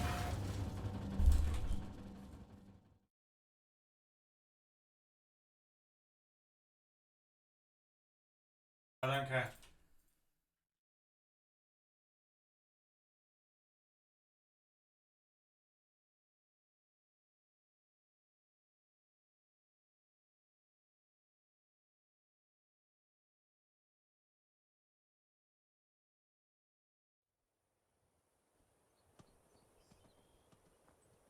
For the people that clicked on this video, the question of whether or That not is a different game.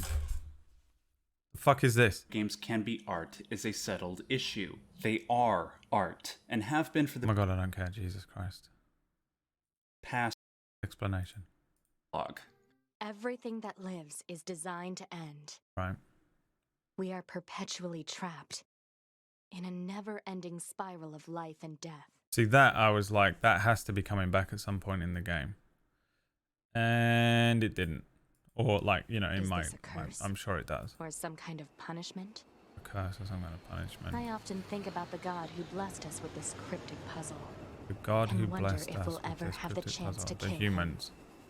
The idea There's one of human out there. killing God references a classic philosophical statement made by Friedrich Nietzsche, arguably the Nietzsche always. I mean, Friedrich Nietzsche, he often quoted about killing God and stating that his favorite video game series is Final Fantasy because you start out being a little petty thief on the street, and then the final act of every single Final Fantasy game, you have to kill God.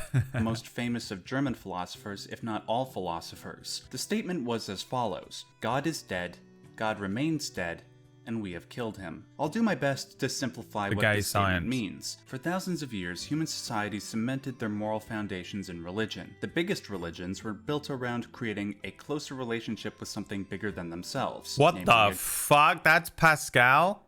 Who the fuck is Engels? God. These gods would represent a society's highest moral values, and they would do their best to emulate. In the 19th century, Nietzsche realized that one of our highest values, truth, was undermining the religious systems we had constructed up until then. One example of this would be how the theory of evolution challenged creationist myths. The inevitable consequence of us questioning one aspect of a religion was to question everything else about it. After all, if one thing might be wrong, what That else song's might be fucking wrong? killer. What was The that song undermining called? I of would listen religion to that by unironically. science led to the inevitable question about whether or not God exists. To Nietzsche, the concepts of God, transcendence, and absolute moral truths were no longer tenable. The only thing that could be done is to confront reality in an honest way. The result of this honest confrontation was, to use Solid Snake's words, that there's no such thing in the world as absolute reality, but only human formulations of reality. Unlimited Even ammo. if there was an absolute reality or morality, like a god or a moral system worshipped like a god, it's forever hidden from us, at least in Nietzsche's view. Thus it was assumed that God was quote-unquote dead.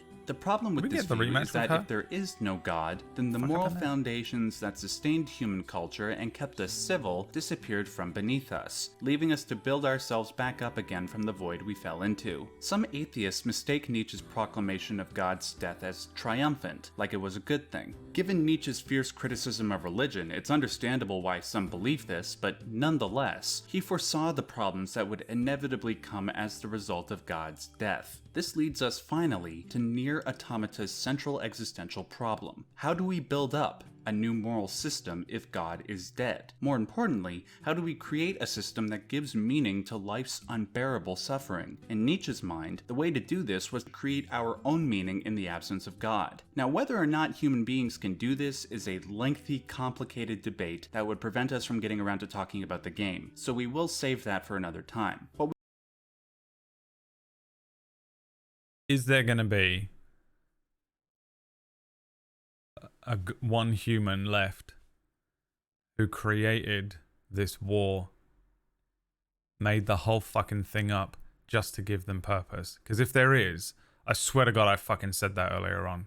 What we can discuss are the game's perceptions regarding this debate. It seems that the game's lead scenario writer, Yoko Taro, believes that even if human beings can create their own meaning, then we certainly suck at it. Not only is this the case for humans, but for androids, aliens, and machines in the world of NieR Automata. What's worse is, in the case of NieR Automata, conscious beings have been trying to build societies around moral systems that they created in the form of cults and monarchies for 10,000 years, and we still end up perpetuating the murderous cycle of religious conflict. Let us now list some of the gods and meanings that NieR Automata's characters have created. After that, we will determine how successful their creations were in staving off existential angst and the unbearable cruelty that life so often visits upon us. As with Christian religion, we will start with the characters of Adam and Eve. As humanoid machines, the meaning they strived for was to learn more about humanity and surpass their complexity. They were so perplexed by the fact that human beings had the capability of loving and killing in equal measure, a concept so foreign to machines that were built to be rational. The character of Simone sought meaning in beauty. Specifically, she sought validation from others through beauty. If she could get the machine known as John Paul to look in her direction and see her as beautiful, then all of her painful efforts would have been justified. The characters of Emmanuel, the Forest King, and Kierkegaard were responsible for creating traditional religions. The Forest King was so benevolent and kind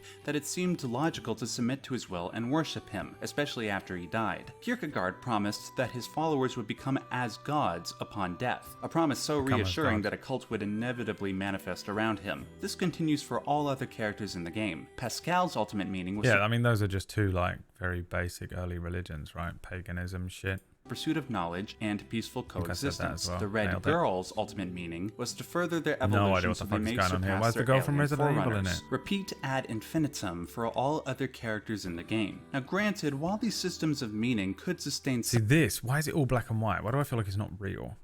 This part. Is this even real? Or are they just in a system? Because they weren't on the moon, right? Do you get to go to the moon? Do you see the moon ever? That's a thing. That's a thing, isn't it? Some of these characters for a time, and in some cases for hundreds of years, they inevitably deteriorate when met with the harsh realities of life. When Adam dies, Eve becomes so distraught that he seeks revenge against existence itself by declaring that everything must die. When Simone realized that her efforts to get John Paul's attention were in vain, the meaninglessness of her actions made her go insane. When Pascal realized that the children under his care committed suicide, it made him feel that his efforts towards peaceful coexistence were dreams. The only way he could go on living in this cruel world would be to have his memories deleted. Otherwise, death was, in his mind, the only option. Every time a character's god, system of meaning, or reason for living is obliterated in this game, it leads to either murderous rage, suicide, or some other desperate measure. Life's supposedly meaningless suffering has become so unbearable that only some form of revenge against existence will suffice. This is why at the beginning of the game, the character of 2B fantasizes about whether or not she might have the chance to kill God. To kill God would be revenge against existence. Again, maybe it is possible for us to be able to create a system of values that allows us to bear our existential burden without throwing away the importance of truth. But as we witness in this game, and so many times throughout our history, those systems tend to die off quickly under life's from the perspective of a machine helps us to understand, because it's so hard to do, to justify your own existence and understand all of that existential dread and what your purpose is. It's so unbelievably difficult to do, but as soon as you put it into the perspective of like, oh, but this is a machine that's learning that, you get it completely, and it doesn't help you at all. Preconditions and our inherent imperfections. The impossibility of this problem tears away at those who become conscious of it. For the strong amongst us, dealing with it forces us into a state of deep introversion. For the weaker amongst us, the problem becomes lethal. Nietzsche realized this, and even proclaimed that his approach to morality wasn't for everybody. Some even argue that Nietzsche's system of morality wasn't even for Nietzsche. This argument is even joked about by Pascal later on in the game. I see. It seems this Nietzsche was quite the profound thinker. Or perhaps he skipped right past profound and went straight to crazy instead. Oh well. This is not a pithy condemnation of Nietzsche's formulation of morality post-God. Rather, it's simply pointing out, once again, that creating a sustainable system of values is really difficult. It's so difficult that it might drive people insane, as NieR Automata so effectively demonstrates. But this leaves us with an uncomfortable question. If most human beings lack the ability to create sustainable moral systems for themselves, what does one do in response to life's tragedy? Are we doomed?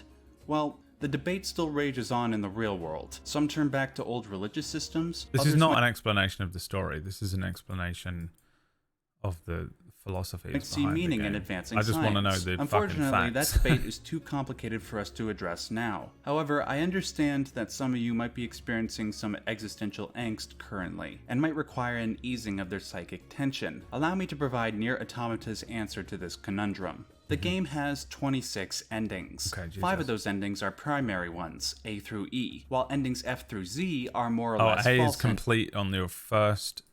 The first ending is always the same, of is their it? Psychic tension. Allow me to provide NieR Automata's answer to this conundrum. The game I appreciate has it. 26 Like I do endings. like. 5 of those endings are primary ones. I just can't be fucked to play the game 27 times. You know what I mean? Like, or I can't even be fucked to play it twice, let alone 5 times. A through E, while endings F through Z are more or less false. During the B playthrough, which I'm assuming is when you play as what's-his-face, hack the machine and wait until all time has been exhausted. And then what? You get a mission failed and it ends? Endings. Upon reaching the end of the game, it's probably fun to look those up and then do them, isn't it? But I'm not gonna. Between endings C and D. Once endings C and D have both been completed, ending E is unlocked. The pods, which accompanied our android protagonists through the game, realize that the data for our now deceased protagonists, 2B, 9S, and A2, are still intact. If we choose to save the data, the player must survive by destroying all the names in the credits at the end of the game. Despite our efforts, we realize the impossibility of being able to survive until the end of the credits, and the game taunts us for this. Give up here. Do you accept defeat? Is it all pointless? Do you admit that there is no meaning to this world? It is only in choosing to continue, despite the impossibility of our success, that the game rewards us. The strength of character it takes to struggle against impossible odds, to bravely look inevitable defeat square in the eye and defy it anyways, that is the meaning that NieR Automata suggests we strive for. There is something in this defiance that is so powerful, that is so transcendent, that it commands respect from all peoples, from all cultures around the world. Our instinct is to reward this defiance however we may, because that strength of character is so rare. The people who possess it are the ones we revere, that we reward, that we quote-unquote worship. even if that person dies, their spirit may live on if we Metaphor for follow Brad their trying to example. continue the Here, stream, yeah. Automata emulates this truism with ending E. I believe The it in game live, 'cause I'm still rewards here. those who persist through ending E by bringing in the data of other players But I don't to believe it fight on the stream. alongside you. And Or the video only way games, these I don't players care could enough. join you is if they sacrificed find any their life save data purpose so in they may beating a come video to you in game. your time of need and sustain you through impossible odds. It is in this moment that we put aside our ideological differences and cling to that one thread that binds us all. Life may be filled with suffering, but we can survive it. We can evolve and become greater beings when we embrace that powerful quality, that quality that pushes us towards the greatest of sacrifices, whether it's save data in a game or our lives in reality. That quality has sustained us through our primordial and religious past into our present, and as saccharine as it may seem, that quality is love. Do you still wish to rescue someone? A total stranger, in spite of this? Okay. Didn't explain anything that I wanted to explain. Just explained all the stuff that I feel like I already guessed.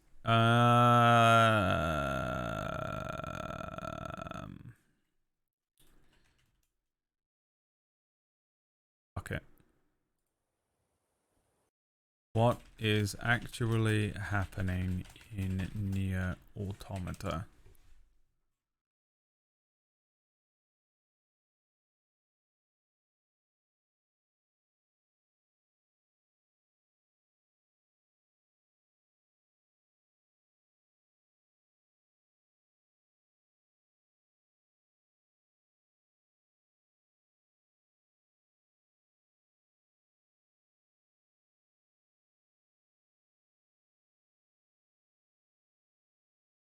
I finished the game and actually disappointed. I was really loving it until I started Route C. Things just got messed up.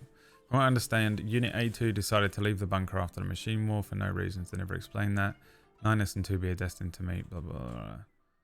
Your stage play. A2 and her unit were a prototype combat unit sent to battle Pearl Harbor operation to assist the resistance. They were not given support and were all intended to die, and the combat data was for the next generation of combat models.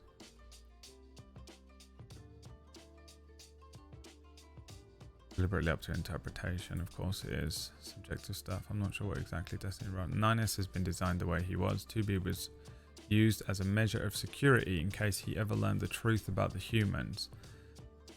Instead of building a new model, it seems that the other qualities about him outweighed that possibility, and it was easy to have 2B kill him and have his memory wiped every so often. That's why he died. There you go. In case of control, out of the control. I don't believe subsequently the back door to the bunker changed all of that.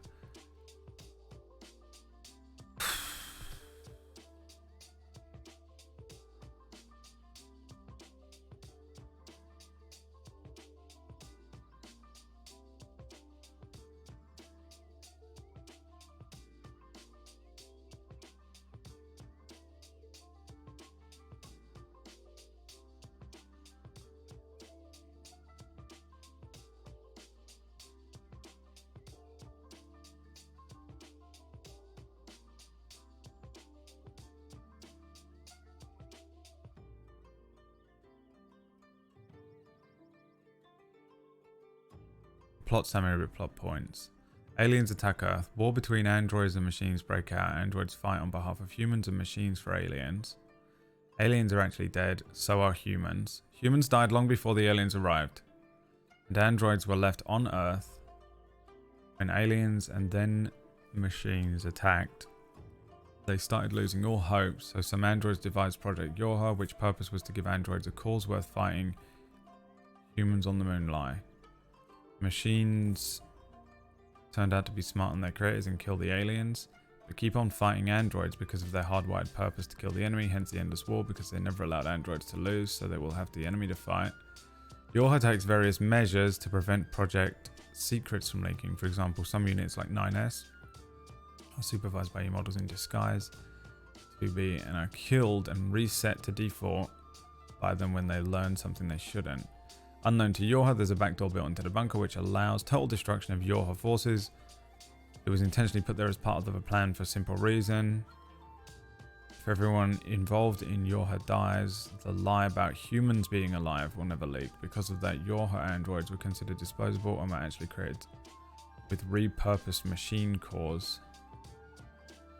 Because putting normal standard AI units ultimately made to be destroyed was considered unethical. Okay, first of all, fucking nailed it. Bruv. I feel like I got this game dead to rights. As close as you can for a fucking twisty-turny philosophy Nietzsche fucking game. So there are no humans on the moon. The machines kill the alien. They started preparing for alien invasion, but they died before the aliens get there. The machines kill the aliens. The humans are already dead. They did use the machine cores to create our androids. And it's just an endless cycle of bullshit. An endless cycle of death. And then they just go through the, and then the whole game is just exploring the philosophy of that.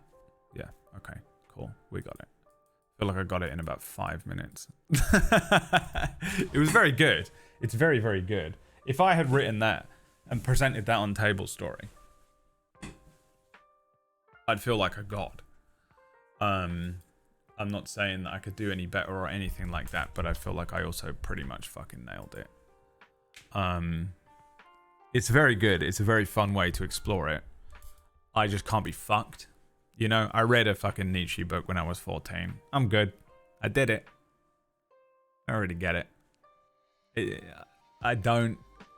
is not a negative criticism of the game, purely just that, like, I'm not very interested in exploring that same story again, which I sort of said the other day. I've read that story a few times. There have been games about it, anime, movies. We've seen it. It's definitely a fun topic to explore. I love exploring the topic of purpose and stuff, but exploring it through the perspective of androids has sort of been done to death.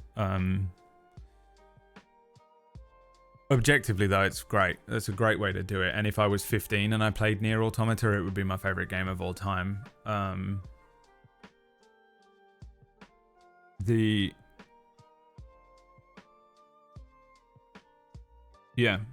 general, I think that it's really smartly done and it's really cool.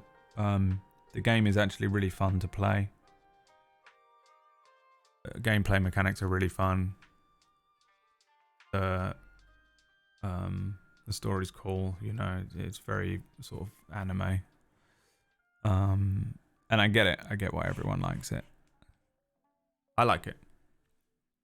I just can't really be fucked to play it 27 times to just find out something about philosophy that I've already kind of thought about a lot. There are other aspects of purpose that I'm interested in exploring still, mentally, but not this one, really. Not like overall general existential human purpose and what we like. The idea of exploring what I do like the fact that every time a character is, he mentioned in that, every time a character is faced with the lack of, or like the understanding that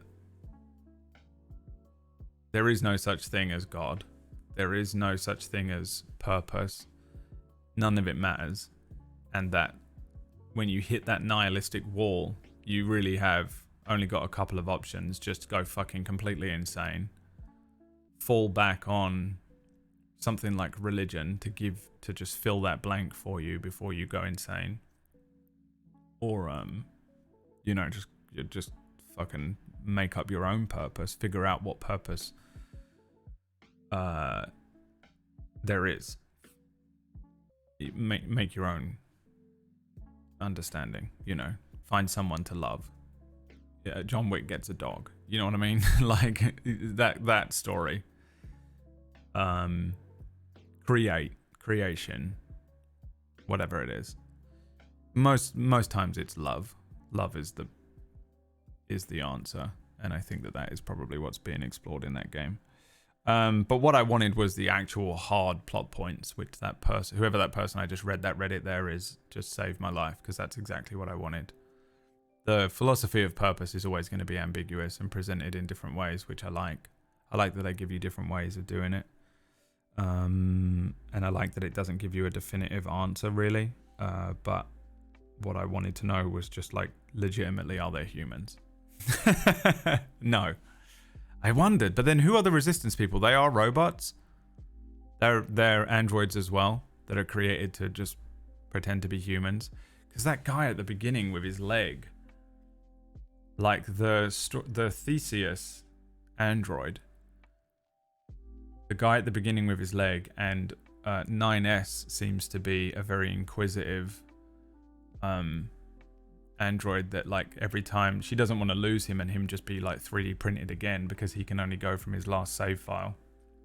So does that make him him? You know, if you could Windows roll back to last week, but now your brain gets deleted and replaced with a save file from last week, would you feel like you?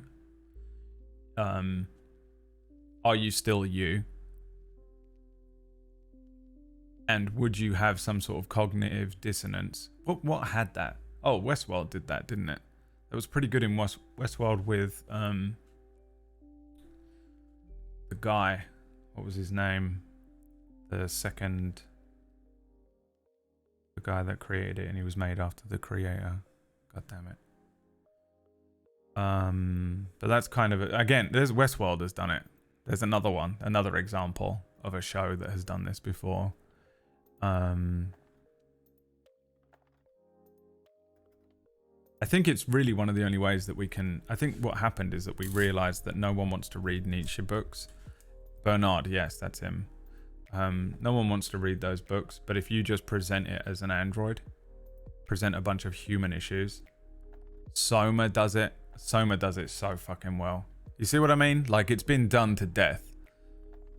I find it very interesting, and I can kind of talk about it. I like talking about it.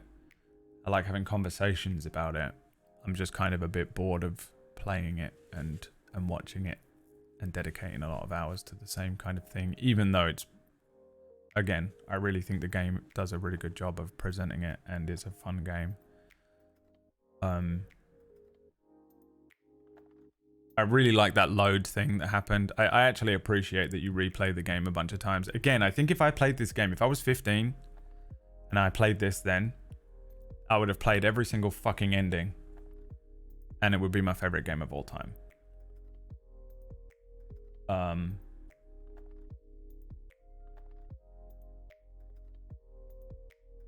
Yeah, whatever. I mean, we all know, right? We're all old here. Teleportation debate surrounding Star Trek. Yeah, like I like the cognitive dissonance idea that if you did load up an old save, there's a book by Michael Crichton called Timeline, and they go back in time. A guy invents a time machine, and they get sent back to medieval times. So they dress them all up in like medieval clothing and send them back into medieval times. And then they find out that the way that they do it, I don't really find out, I think they actually do tell him, is that you get deleted and reprinted in the medieval ages. And so you're actually being sent to I think you're being sent to an alternate reality or something. Like you're crossing into a quantum fucking situation. But it's not superposition. You literally are you die here, but then you continue with everything completely exactly the same as if you just teleported into the past. And I remember being very young reading that and being like, oh, I don't know if I like that. I feel like immediately I would get, I'd feel just, even though nothing has changed and it doesn't cause them to go mad or anything, just the simple understanding of knowing that I was deleted and reprinted basically, and that my original me is gone, and that actually I'm technically a copy, even though I am exactly the same. I think that would cause my brain to just fracture a little bit. I think subconsciously I'd start to go insane. You don't occupy an ancestor, no. They literally, you just get teleported. You are sent back in time for all intents and purposes. I read it a really long time ago. I think it's called Timeline. Michael Crichton Timeline. Give it a read. I think there's a shit movie of it, but I don't think I want to recommend that. I'm not even sure if I can remember it. But the book is really cool. But that's how they do it. They delete you. But I remember just being like stuck on that thought. I was very young when I read that. And that is one of those things where you're just like, ah, man, I don't know if I like that. And then I wonder if, okay, you might say, I'm fine with it. Yeah, with Paul Walker and Gerard Butler, yeah. That movie. Don't watch the movie, read the book. But I like the idea of, you know, exploring a similar concept where your body is killed and then you're printed, you know, they 3D print you a new body and you just download a previous save file. You save your, you know, your entire personality, your entire memories, and then you upload it onto a new body. Which has been done in a few things. There's a few, like that show did it where they get new skins. Black Mirror's done it with a couple of times, I think. But I like the idea that while you can say you're okay with it and you can genuinely believe you're okay with it, and it happens, you die, they load up a version of you from yesterday into a new body, and you can just carry on. But subconsciously, your mind starts peeling away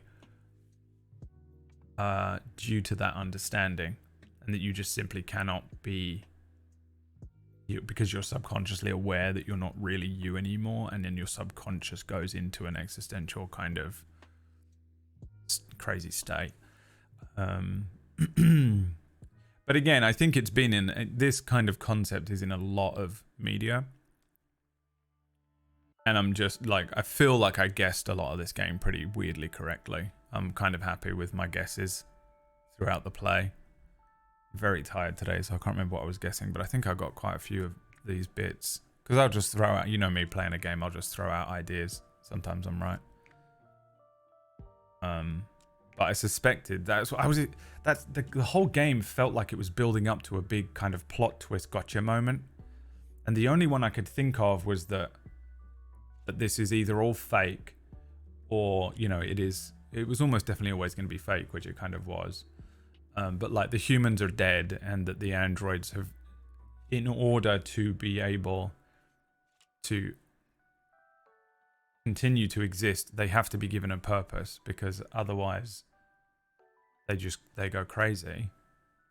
And without a purpose, they go insane, because without a purpose, we all go insane, and we just kill ourselves, and it's very difficult to exist. I've literally had the same kind of mental battles a few times in my life. I feel like I'm in one now a little bit, in an understanding of purpose. And that is interesting if that was... I suspected it would be something like that, because it really felt like they were kind of hamming up the fact that these androids needed purpose. And then they just show you that at the different levels. They literally just show you the different levels of robot to human purpose, existence, and understanding. You've got this little fucking enslaved basic just fucking computer with a fucking RTX in it following you around shooting lasers. You've got the next level up from that, which is kind of the machine, like the one that you play as, that's walking around going brother. The basic machines that are just cute looking, and Pascal. Then you have like the Yorha models, which are androids that are literally just they know they're androids. They know they're created to fight for the humans. Then I think you probably have the 9S, the more inquisitive ones, who have to, they're not, he's so inquisitive, he keeps finding out the secret about the humans, and so they keep killing him, I guess, and reprinting him with his previous fucking Windows rollback. And then you sort of have the aliens, original machines, who are going insane every time you take away, like they're just desperate for a reason to live, so they continually create this war, and they go insane the moment you remove their purpose or the thing that they love. That's why when you kill that one's brother or whatever, it goes fucking immediately insane. Because that's what happens. It's good. It's really good. And it does demonstrate that. But, I mean, for me, I picked up on it, I think, pretty early. So it really felt like they were waiting to throw...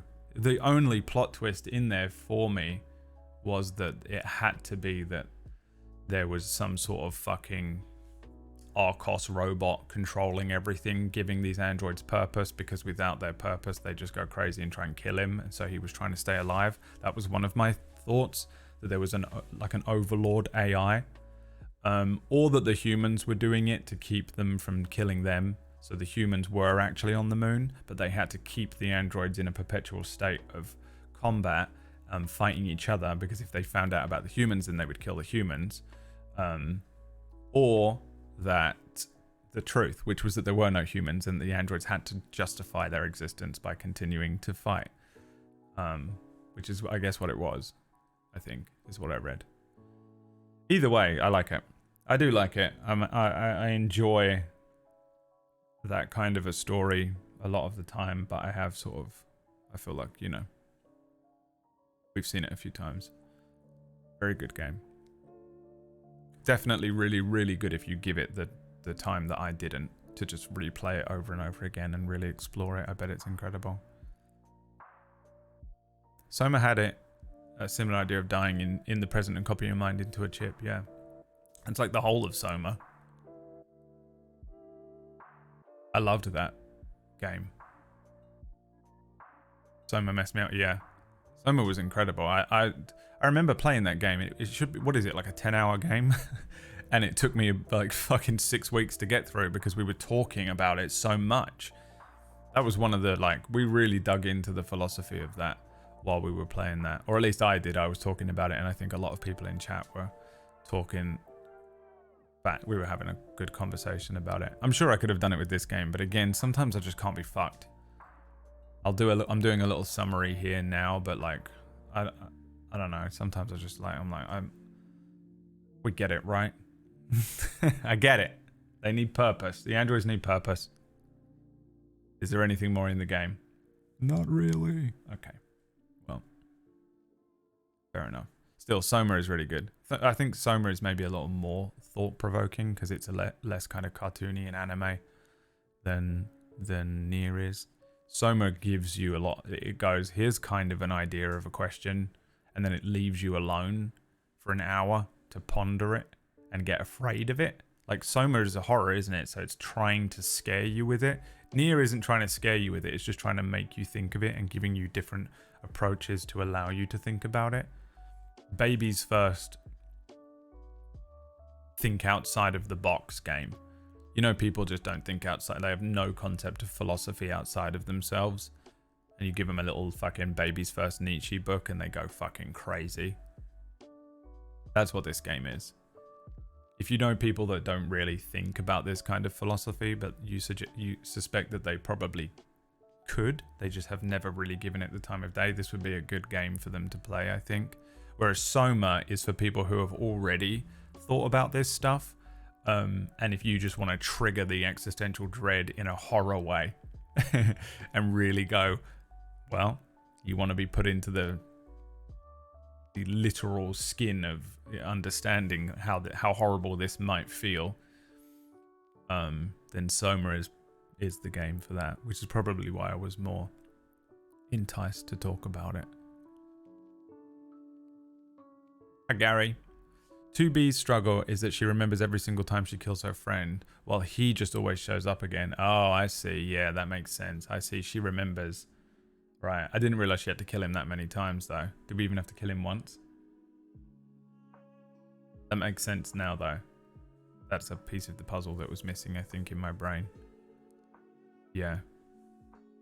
That's also a repeat of the cycle of death situation. Because that's her purpose, right? Yeah, it did say that, didn't it? Her purpose is to just stop him from learning. Right. Cool. Cool. I get it. Fun. What shall I play next? Lies of P?